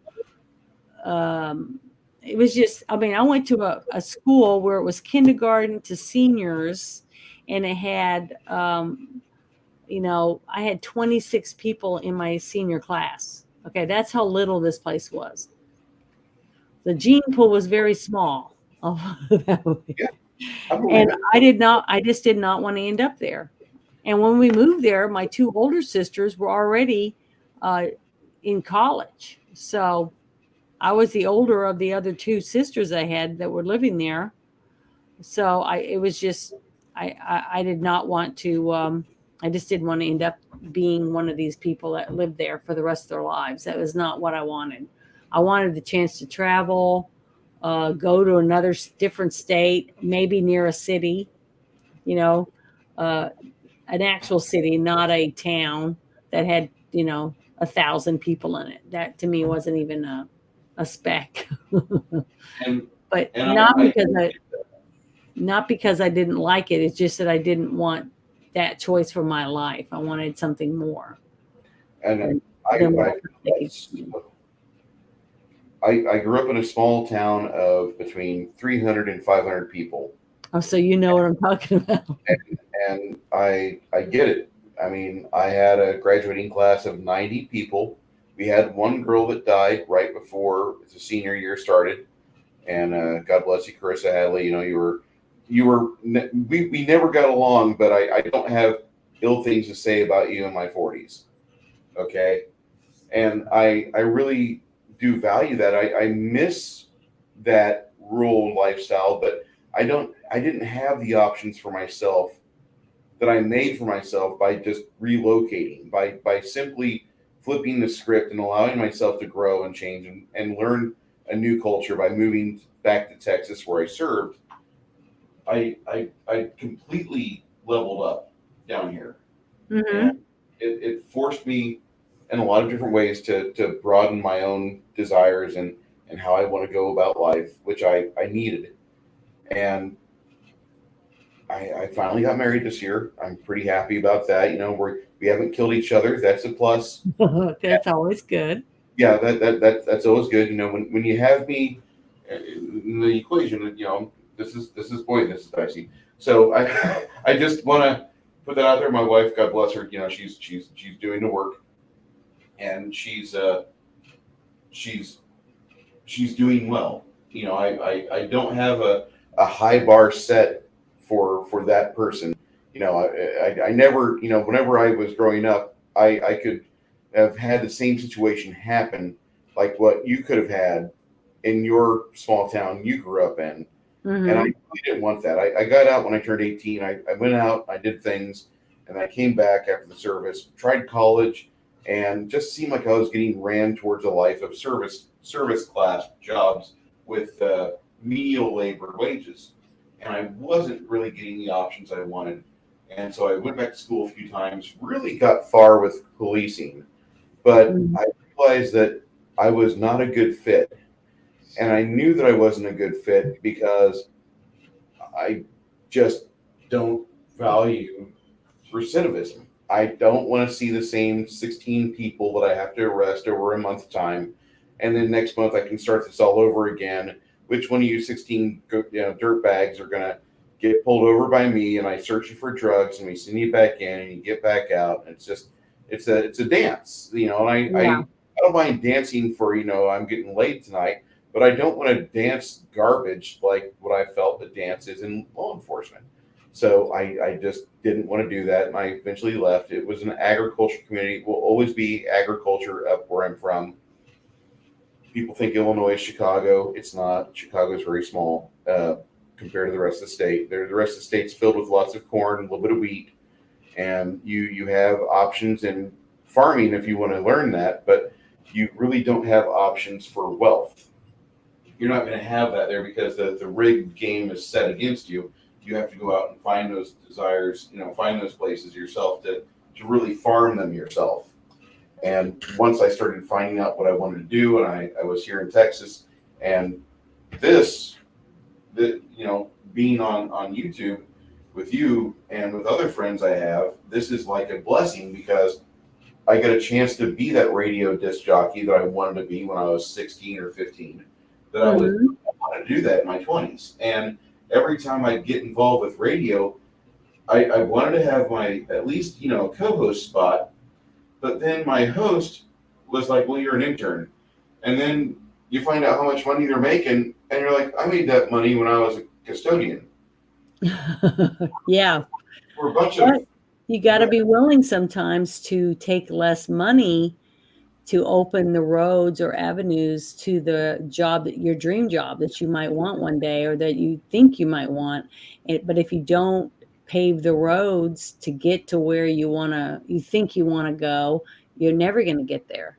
and So, sometimes we have to, take the road less traveled with a little less money to get where we want. I mean, um, God, I'm trying to explain this the best I can. The thing is that I had to go to a lot of different places to be able to get the opportunities that I was finally able to. As I got older, I understood things a little more and doors opened. And then I thought, do I want to cross this bridge and go there and get to work behind the scenes on this movie or this TV show or this music video or whatever? And to me, it was worth it. yeah, But see, and some people don't wanna do that. They wanna be the one in front, the one that's getting the makeup put on them, which I've done, and it's fun.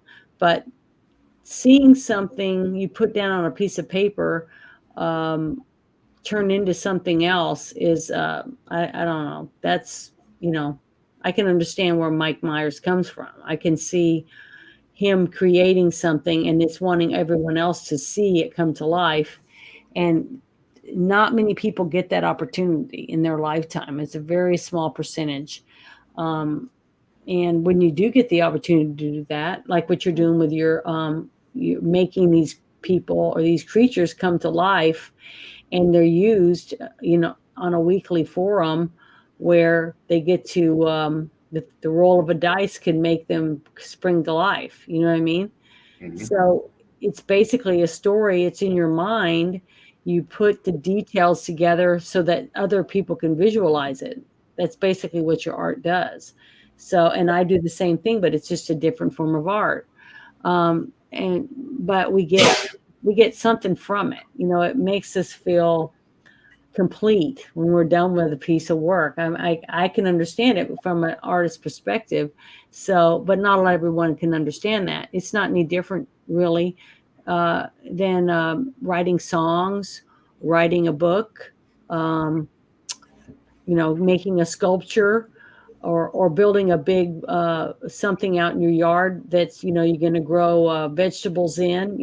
All that stuff is a creative source, and when you get to put your hands on it and make something come from it, it's a sense of accomplishment. And but we just don't know what it is until we find our niche.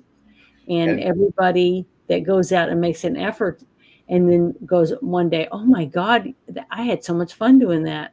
I can't wait to do that again. Bowling, whatever it ends up being, throwing axes. I mean, I have friends that they every other week, that's what they do. They go to a place, they rent it, and they throw axes at targets.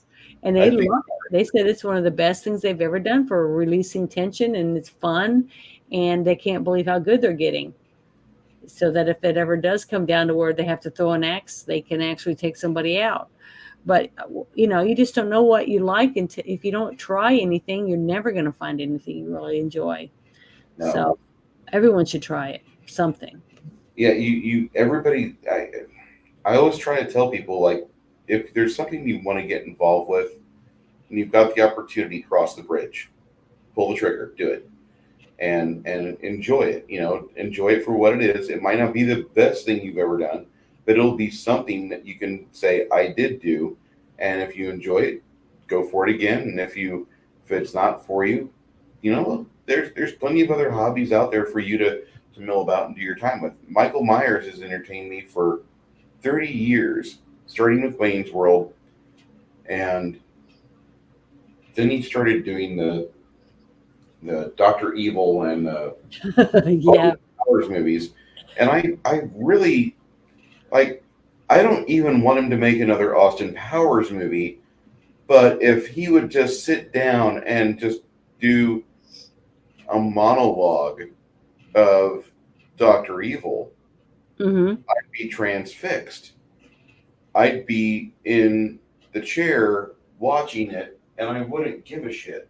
I mean, he was in Bohemian Rhapsody. You Yeah, know that, right? yeah, he was in Bohemian Rhapsody.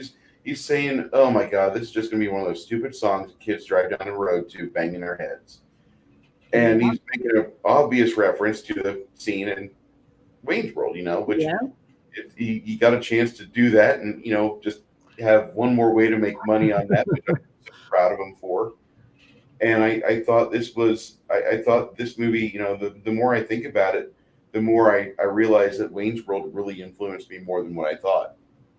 This is this is not an important movie like their other cultural phenomenons, but this is a stupid, silly movie that a lot of people took inspiration from, and you hear it still in pop culture references in people's nomenclature, in people's discussions. You'll hear people say "Party on Wayne," "Party on Garth," and you on We're street. not, where are they?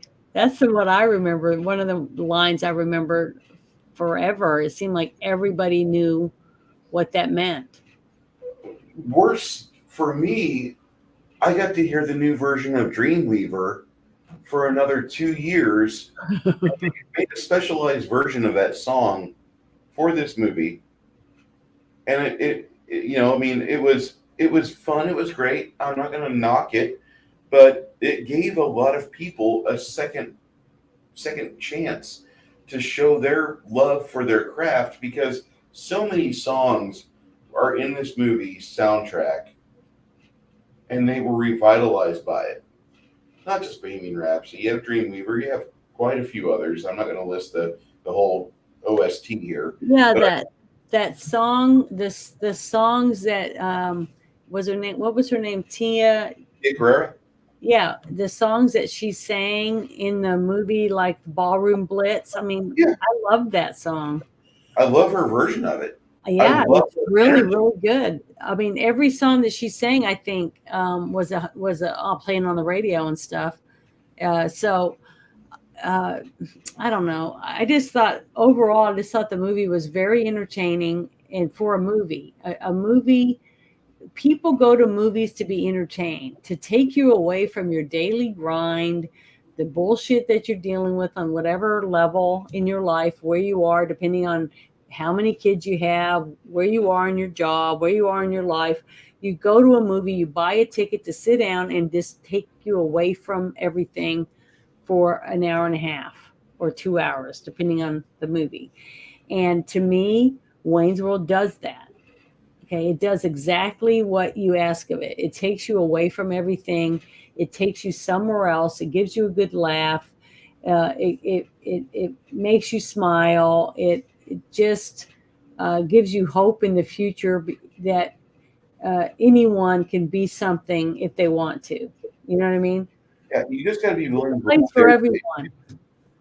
Even the guy that's so stoned out of his gourd even has a place, you know. yeah. I don't know. I just really, really loved this movie. I really thought it was funny. It was funny. It was entertaining. The acting was good. The music was awesome. Um, the story arcs were great. I mean, it just had a little of everything in it, and that you can't say that about very many movies. I mean, it wasn't a Top Gun. I mean, it's because it's not a Top Gun movie. This is a comedy, uh, totally different slapstick comedy movie. It's totally opposite of Top Gun, but I thought it was very, very entertaining, and I loved it, and I would watch it again. I didn't realize how much I loved it until I watched it earlier this morning.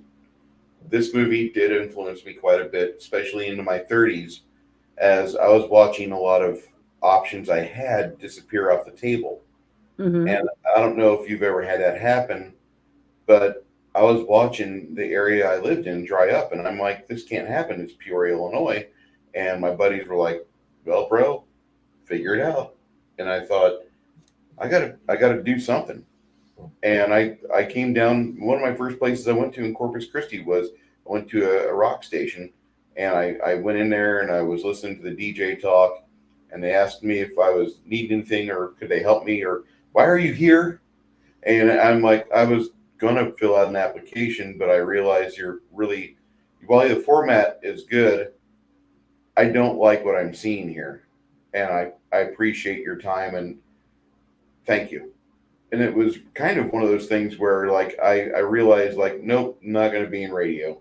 I had life set up to where I could have lived on my cousin's couch the rest of my existence.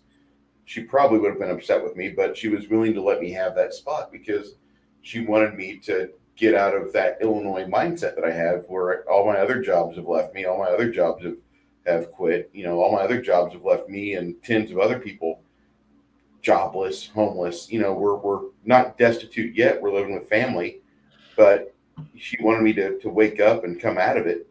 And that was one of my first stops was a radio station. I thought, I can't do this. It's not going to be for Bruce.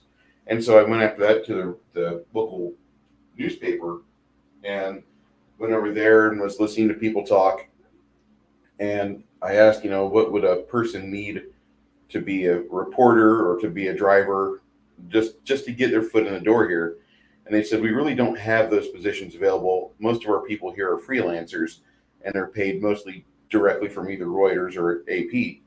I thought that's really weird because I've watched a lot of media with inside baseball stuff and newspaper gigs, like season 5 of The Wire, and I thought it Yeah. would be like that, and it was not. What you saw on The Wire was great, but it was fiction, Well, and yeah, it's because uh, more and more and more as we go farther into the future, they more and more freelance type of things. You have that in promotional industry. Like you have a company that has a few employees, but they rent out people to sell it at stores to do taste tests or different things like that. So it saves them overall, it saves them a lot of money because you don't have to pay any of the benefits or anything that you normally would if you had full-time employees. correct. So I can understand that aspect. I mean, it sucks. It's kind of stupid, but when that's just the way it is. So you have to figure out if you got to find one or two jobs so that you can afford to pay for insurance on the side or whatever. But that's the whole thing, is that you know as we grow up we learn what our real wants are, and Hmm. it's whether or not we can get the income and the time uh, to be able to uh, fulfill those different needs that we want. And sometimes we just settle. A lot of people just settle for, part of what they thought they wanted because they don't think that the rest is achievable. And I can understand that really well. And I'm seeing some doors starting to shut here because of the Great Reset. Yes. I'm Hmm. seeing home ownership become less and less attainable, unless I win the lottery. Which, if that happens, you'll know. You and a few other people Well, see, get that's the thing is, down to I the ranch. I Yeah. love living in the city or just outside the city, where if you want to go to the city, it's within minutes, and Yes. that is really nice. But the way things are going in the country have made me start thinking that maybe I don't want to live so close to the city. That maybe being in a more rural area or outskirts, way outside of town, where I have some land 45 and minutes. You want you to be know about 45 minutes from city right now, because here within 5 or 10 years, it'll be shrunk down to 25 minutes. yeah. And traffic and gridlock are going to be your most common features of it, which we were talking about the gridlock today in San Antonio, me and a friend of mine, and he's like, I didn't realize the traffic here was so bad. I've not gone out eating because I only have enough patience to get to the grocery store 4 minutes from me, deal with the idiots in the parking lot there, and then immediately drive home. And once I get everything put up, I just let the anxiety run through me for about an hour, and that's it. He's one of these guys that he gets analysis paralysis. Don't ask him what he want to eat. Just pop food in front of him and he'll be fine. Don't let Yeah. him have a choice. And But so, see, that's the thing. As we grow up, our priorities change and our yeah, wants and needs change. Because if you do add someone to your family, like now you're married, so now it's not just you making decisions for yourself. Now you're making decisions for you and your partner. exactly. So, because every choice that you make now affects the other person in your life.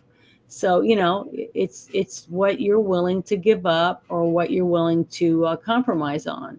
And there's nothing wrong with that. It's because, um, honestly, I don't want to be alone for my whole life. Who wants to be alone? I mean, you have nobody to talk to. Nobody, when let's say it's a storm out. Okay, you've got a really bad storms, and you're going a week where you can't leave your house because there's the ice is on the roads or whatever it is. It sure is nice to have somebody to play cards with or Yeah. somebody to just sit and talk to about something or to do a craft together or whatever.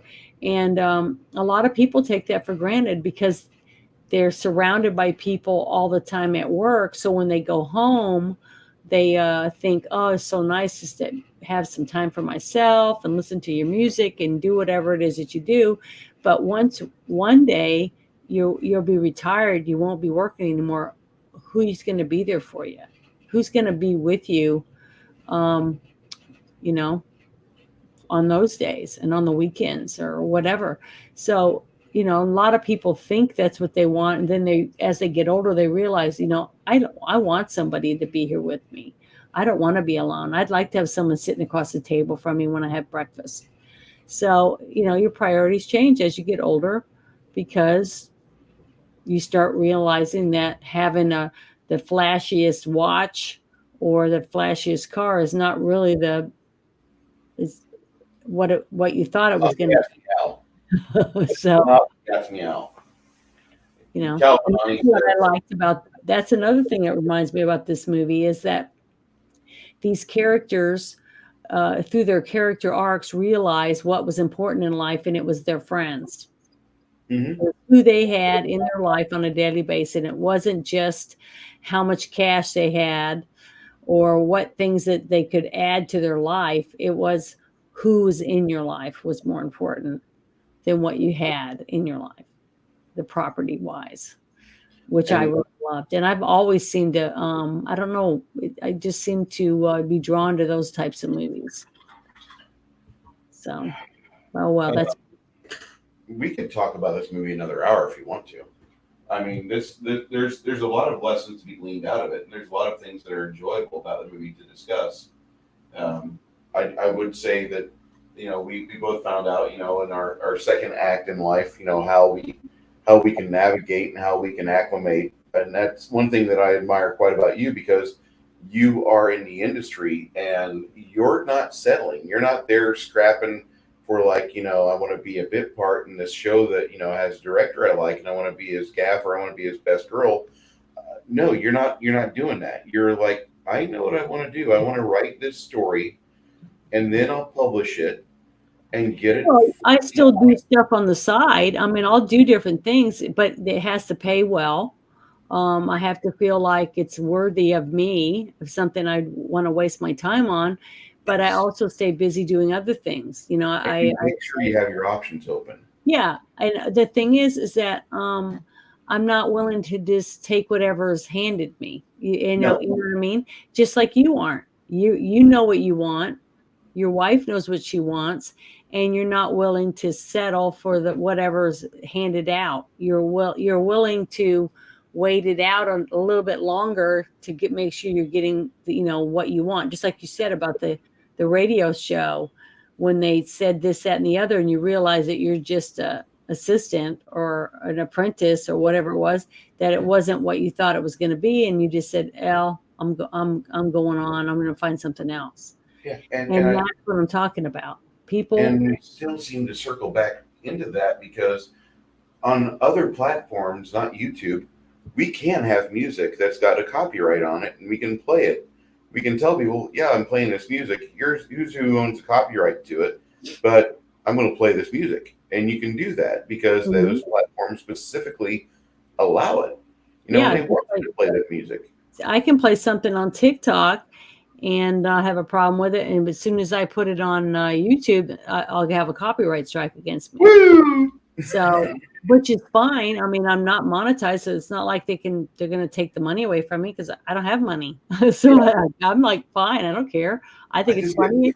I like it, and I'm gonna use it. Now, if I ever do become monetized, which I don't think I will for at least 10 years, because I make 20, 30-second shorts, and there's no way I'll be 1,000 hours in it's going to take a long time. But I'm yes. not worried about that. That isn't why I do it. I do it because I enjoy making them. It's fun. And if I can make somebody else smile or laugh or whatever, then it's worth it to me. And And I'm still going to make them, whether I make money off it or not. I don't care. I didn't start doing it to make money. I did it for myself, for my own, um, my own self, my own needs, basically. good night, So, Bone. Have a good night, buddy. good night. Have a nice evening. Thank you for coming by. Yes. We've had a handful of people talking about this movie in the chat on and off, and it's it's definitely one of those movies that the people that watched it and they they enjoyed it a lot to watch it twice growing up. Hmm. They have their own story about this movie. They have their own discussion they can have about it because it was influential. And I wasn't really thinking about that when we started tonight's stream. Hmm. I didn't focus on that. I was focusing when I first started watching the movie.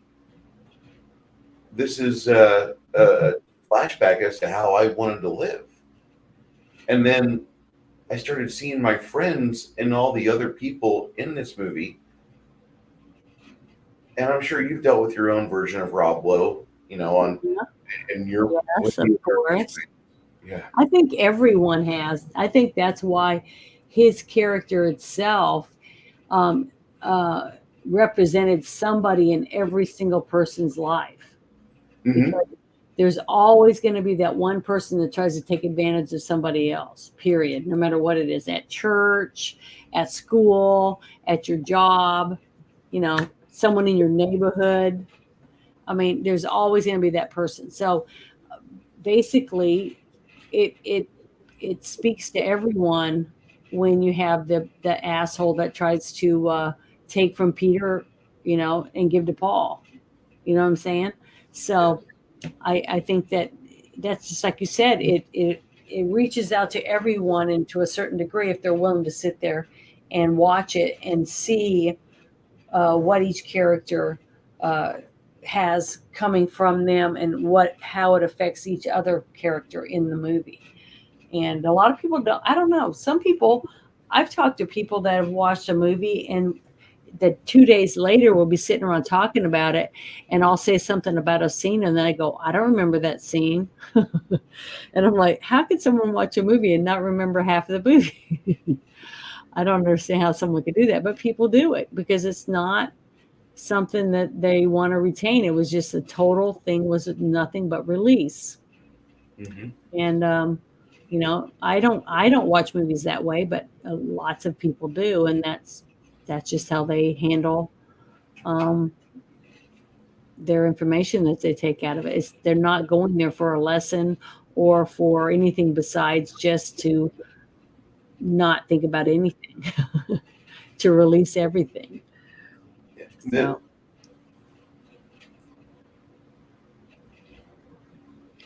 what else do you have? Do you have anything else you'd like to discuss about it? We're hitting 2 hours and 30 minutes, and oh I'm sure. no, I mean, I feel like I've talked about everything that meant something to me. Just the one scene, the part where when he whistles the Star Trek theme, it was, I don't know, it kind of gave me goosebumps again, which is so stupid. I know to a lot of people, but I just love that scene because you're laying there looking up at the stars, and then you're in awe of what's out there. And if you'd ever get to go out there and actually go into the stars, it's one of my, I would just love to do something like that if I ever did. I mean, I'm getting older. I know it'll never happen, but I still can think about it and dream about it. Yeah, And just that tiny scene where Garth thinks the same thing for a few seconds. I just thought that was, I thought that was phenomenal. But yeah, I love this movie. I recommend it. Anyone that wants to have a good laugh and be taken away from real life for a short amount of time, um, and have I don't know, an inspiring um, arc happen in their mind through these characters, to watch this movie. I would agree. I rate this movie a 7 out of 10. It has a few parts where it does fall a little bit. Ed O'Neill is in this movie, and he plays the donut shop manager, and he does some really good deadpan moments, and I forgot about him in this movie. And I I was watching that before we started our stream because I just wanted to laugh. This is one of those movies where if you remember the scene, you can pull it up on YouTube because other people have uploaded it before you, and you can Hmm. just yank the stream or yank the scene out, You can just watch it. You can have a little digest size moment, and you can just imbibe it. And Ed O'Neill just always makes me just laugh. And seeing him in this film, he wasn't Al Bundy, but he played another very memorable character. And I know at some point in my future, he's not going to be here. So I worry about that. We just had another one of my favorite actors, not Um, really favorite, but a good actor passed away today. Paul Sorvino, the man from Goodfellas and so many other movies. He really wasn't going to do Goodfellas, and they convinced him probably with a large pile of money to do Goodfellas, and he played a very good role in that movie. But he passed today, and one of my favorite parts of his life that I got to see, he was being honest with everybody. His daughter had just won an Academy Award, I believe. Mira is on stage, and she dedicates the award to him.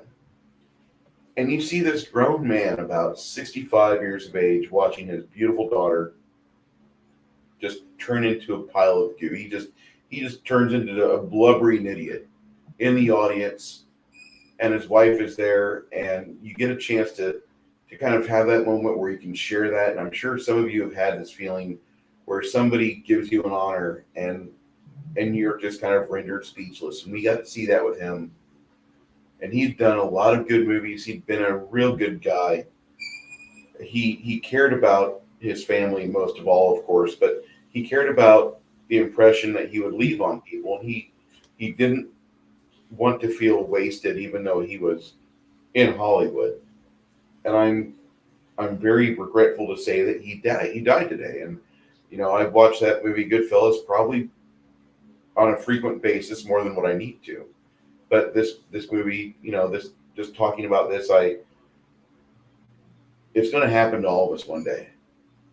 So maybe you'll be blessed enough to where somebody will say, because of you, I was able to get where I wanted to go, like what she told him. Which that's kind of easy. Your daughters are going to probably tell you that at some point. But I yeah, think the thing is you have to remember too is that uh, I feel bad for Hollywood because it does get a bad rep. mhm, But most of the people that you will meet in the industry, the lighting people, the sound crew, the makeup crew, the crafty, mhm, um, all these people that really, without them, you wouldn't have any movies or TV shows or music videos or commercials or any of this stuff are are just like you and me. they're They salt go there. to work, they work 12 to 16 hours, they go home, they go to bed, they get up and go back to work the next day. They get their check, they buy their food, they get married, they have families. They all do the same thing. They basically think the same way as we do. And then you have a few, 10, 15% of the ones that are in front of the camera, or they're the director or someone higher up, a producer or whatever else, and they make all the waves. They're the ones their faces are out there, that people know their names and this, that, and the other. But without all of the other people that I mentioned, none of this would happen. And So that's why if you ever sit and watch a movie and you just sit and watch the credits go by, pause it every so often and look at all the different people it took just to make this one movie that you just watched. And that's a and lot of jobs. You look at that, that's a lot of paychecks, that's a lot of mouths being fed, that's a lot of bills being paid. And that's how you should look at it. And that's what I hear so many people saying, F this, F that, these people suck, blah, blah, blah, blah. And what's sad is it's a few people, bad apples in these certain groups, that ruin it for all these people who are working really hard because they love what they do. They want to be in this industry, and because they make a difference. They really do. Because without them, we wouldn't have Wayne's World to watch. We no, wouldn't have any of these movies that we watch each week. And I'm thankful for them. I mean, they really work hard, and they care about the craft. They care about what they do, and they want it to be good. So I support those people. Those are the when I people say, well, why did you buy a ticket for that show? They're all this, that, and the other. I'm like, no, they're not. I'm buying this ticket for those people, not for that guy. He already got his check. Okay. But these people are got to go to work tomorrow and the next thing they're working on, and he's not even in that movie. You see what I mean? That's Yes. what I look at. That's how I try to see it, because those are the real people that are making these movies successful and making these TV shows and making all the things that we do love. Because there's tons of good stuff out there. Tons of It good stuff. really is. Have you watched The Boys yet? On Amazon, Yeah. I watched the first season.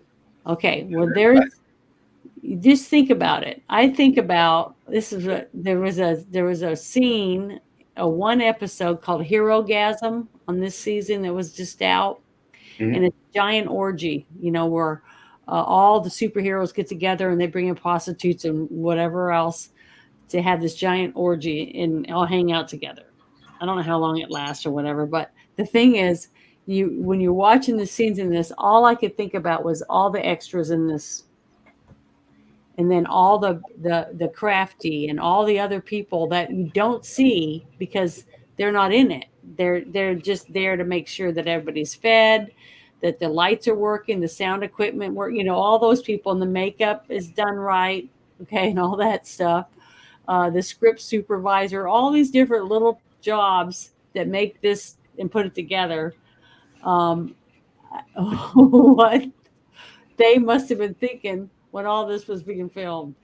I would have loved to have been involved in this. Just the laughing that must have been going on and stuff. It was. I just wish I could see it. That's Yeah, why I like the outtakes so much on different things, because of what was going on at the time that they made these different scenes. I would love to have been involved in it. That's what's funny about a lot of that we don't get to see because we're not involved. We're just seeing the finished product. We're not getting to see what it took to make that product. And I don't know. It's just people just don't see it that way because they don't break it down. They're going to do their thing. Even it's not their job to see it. But I just try to remind people that don't get so upset about it. Yeah, don't buy their. What I tell them is don't buy the merchandise. If the movie Mhm. sucks, why would you want to go buy a T-shirt with it on it, or go buy a hat or a stuffed animal or whatever that has to do with that? That's where they're making extra money, and they're probably having all that stuff made in China in a sweatshop, and they're making 10 times what it's worth off each one that you buy. So there's different ways that you can hurt these companies without actually having to take the paychecks out of the people's bank account, the ones that need it, that go each week, and that's all they do. They do the same job. It just may not be it's on a different set, but they're doing the exact same job day after day after day. They're on in the same companies, whatever production company they work for or whatever, and they do the job. So think about that when you go buy a ticket the next time, instead of worrying about that actor getting a few bucks. I'm not really worried about a lot of actors. I mean, there's really not a lot of movies I want to see right now that are brand new, Yeah, and me they're either. So I'm enjoying this way more than going to the movies. I really am. I'm enjoying this. And by the way, next week's movie is The Crow. The what? The Crow, The 1994. Crow. I knew you were going to do that one sooner or later. I'm going to write that down. Yeah, Yeah, that's this one's I a have good that one. on VHS, but I just we got to discuss that movie because that came out. That would have been released in '93, but Brandon and it just it happened the way it happened. But we'll discuss that. There's a lot to unpack about that movie, and that movie really didn't hit me too hard until '99 or 2000, and I'd seen it probably for like the 20th or 23rd time, and I've watched it a lot. Mainly, I'll watch a movie. I put a movie on like the TV right now, and I'll continue just painting figurines, and I'll do things like that. So I'm not actively watching it, but I'm catching different things, and I'll be paying attention at times where the previous viewing I didn't watch it. The previous four viewings I didn't even see that scene. I knew it happened. I listened to it, but I'll be paying attention.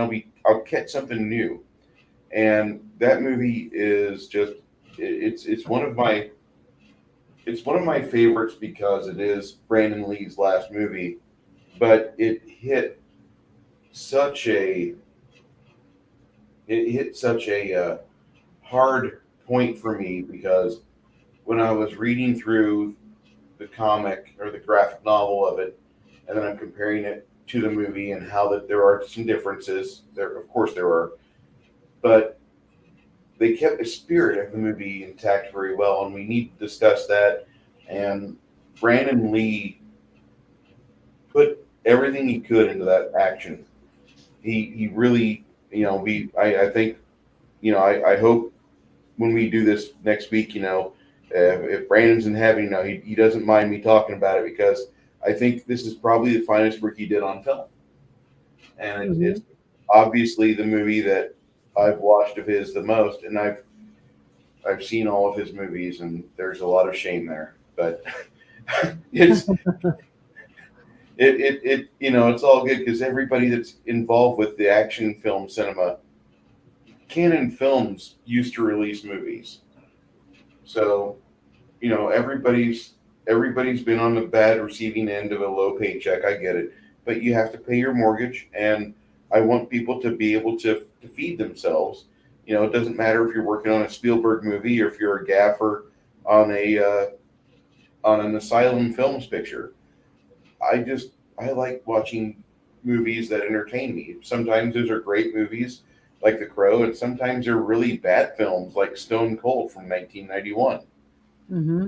I hope nobody else here has watched that movie as much as I have. But any movie that I discuss with riff tracks or Mystery Science Theater 3000, that is not a mark of quality. I'll just say that the quality was added later with the commentary track. But Janet, if you don't have much else to say about the 1992 classic directed by Penelope, I believe Severance or Stevens, the young miss that directed this film, and God bless her for doing the best work she could with Michael Myers, because this movie has inspired a lot of people, and Mike Myers inspired a lot of people with Wayne and Garth. Well, even though she had to put up with a lot of things to get this movie made, she directed it. So no matter what happens ever, she's still going to be the director, and her name was always going to be on this movie. Mm-hmm. So, she's got a badge of honor already. Yeah, So and no matter what happens, that will never change. But yeah, I think I said everything pretty much what I could say about this movie, but I really really loved it, and I recommend that people watch it. I thought it was an awesome movie. thank you for recommending that we watch this movie and discuss it. Uh, I'll see you in the green room here in just a few seconds. Okay. I want to thank everybody that popped in. Hey, George Oh, Lucas, George Lucas is here. I love that man. And I'd Thank like you, to say Cal. Thanks for the good chat too. We've been one thank chatting back and forth. everybody that was here at some point, even if you abandoned us whenever we started talking about things that might made you feel uncomfortable or might have diminished your opinion about me, which is fine. We're all people, and I'm just as candid. I don't want to have. I don't need to be the cool guy on the internet, but I just I was being honest, and so I Well, hope that's you. that's one reason why I like being on your show, is because I know that I'm gonna get the real you, and I try to be the real me, and I think that's what separates us from other people that are on the internet. So You wear that as a badge of honor, Bruce. thank you. You're welcome. With that, everybody, we're going to shut down the auditorium, and we'll see you next week for our discussion on the 1994 classic, The Crow. Thank you so much. Thank you.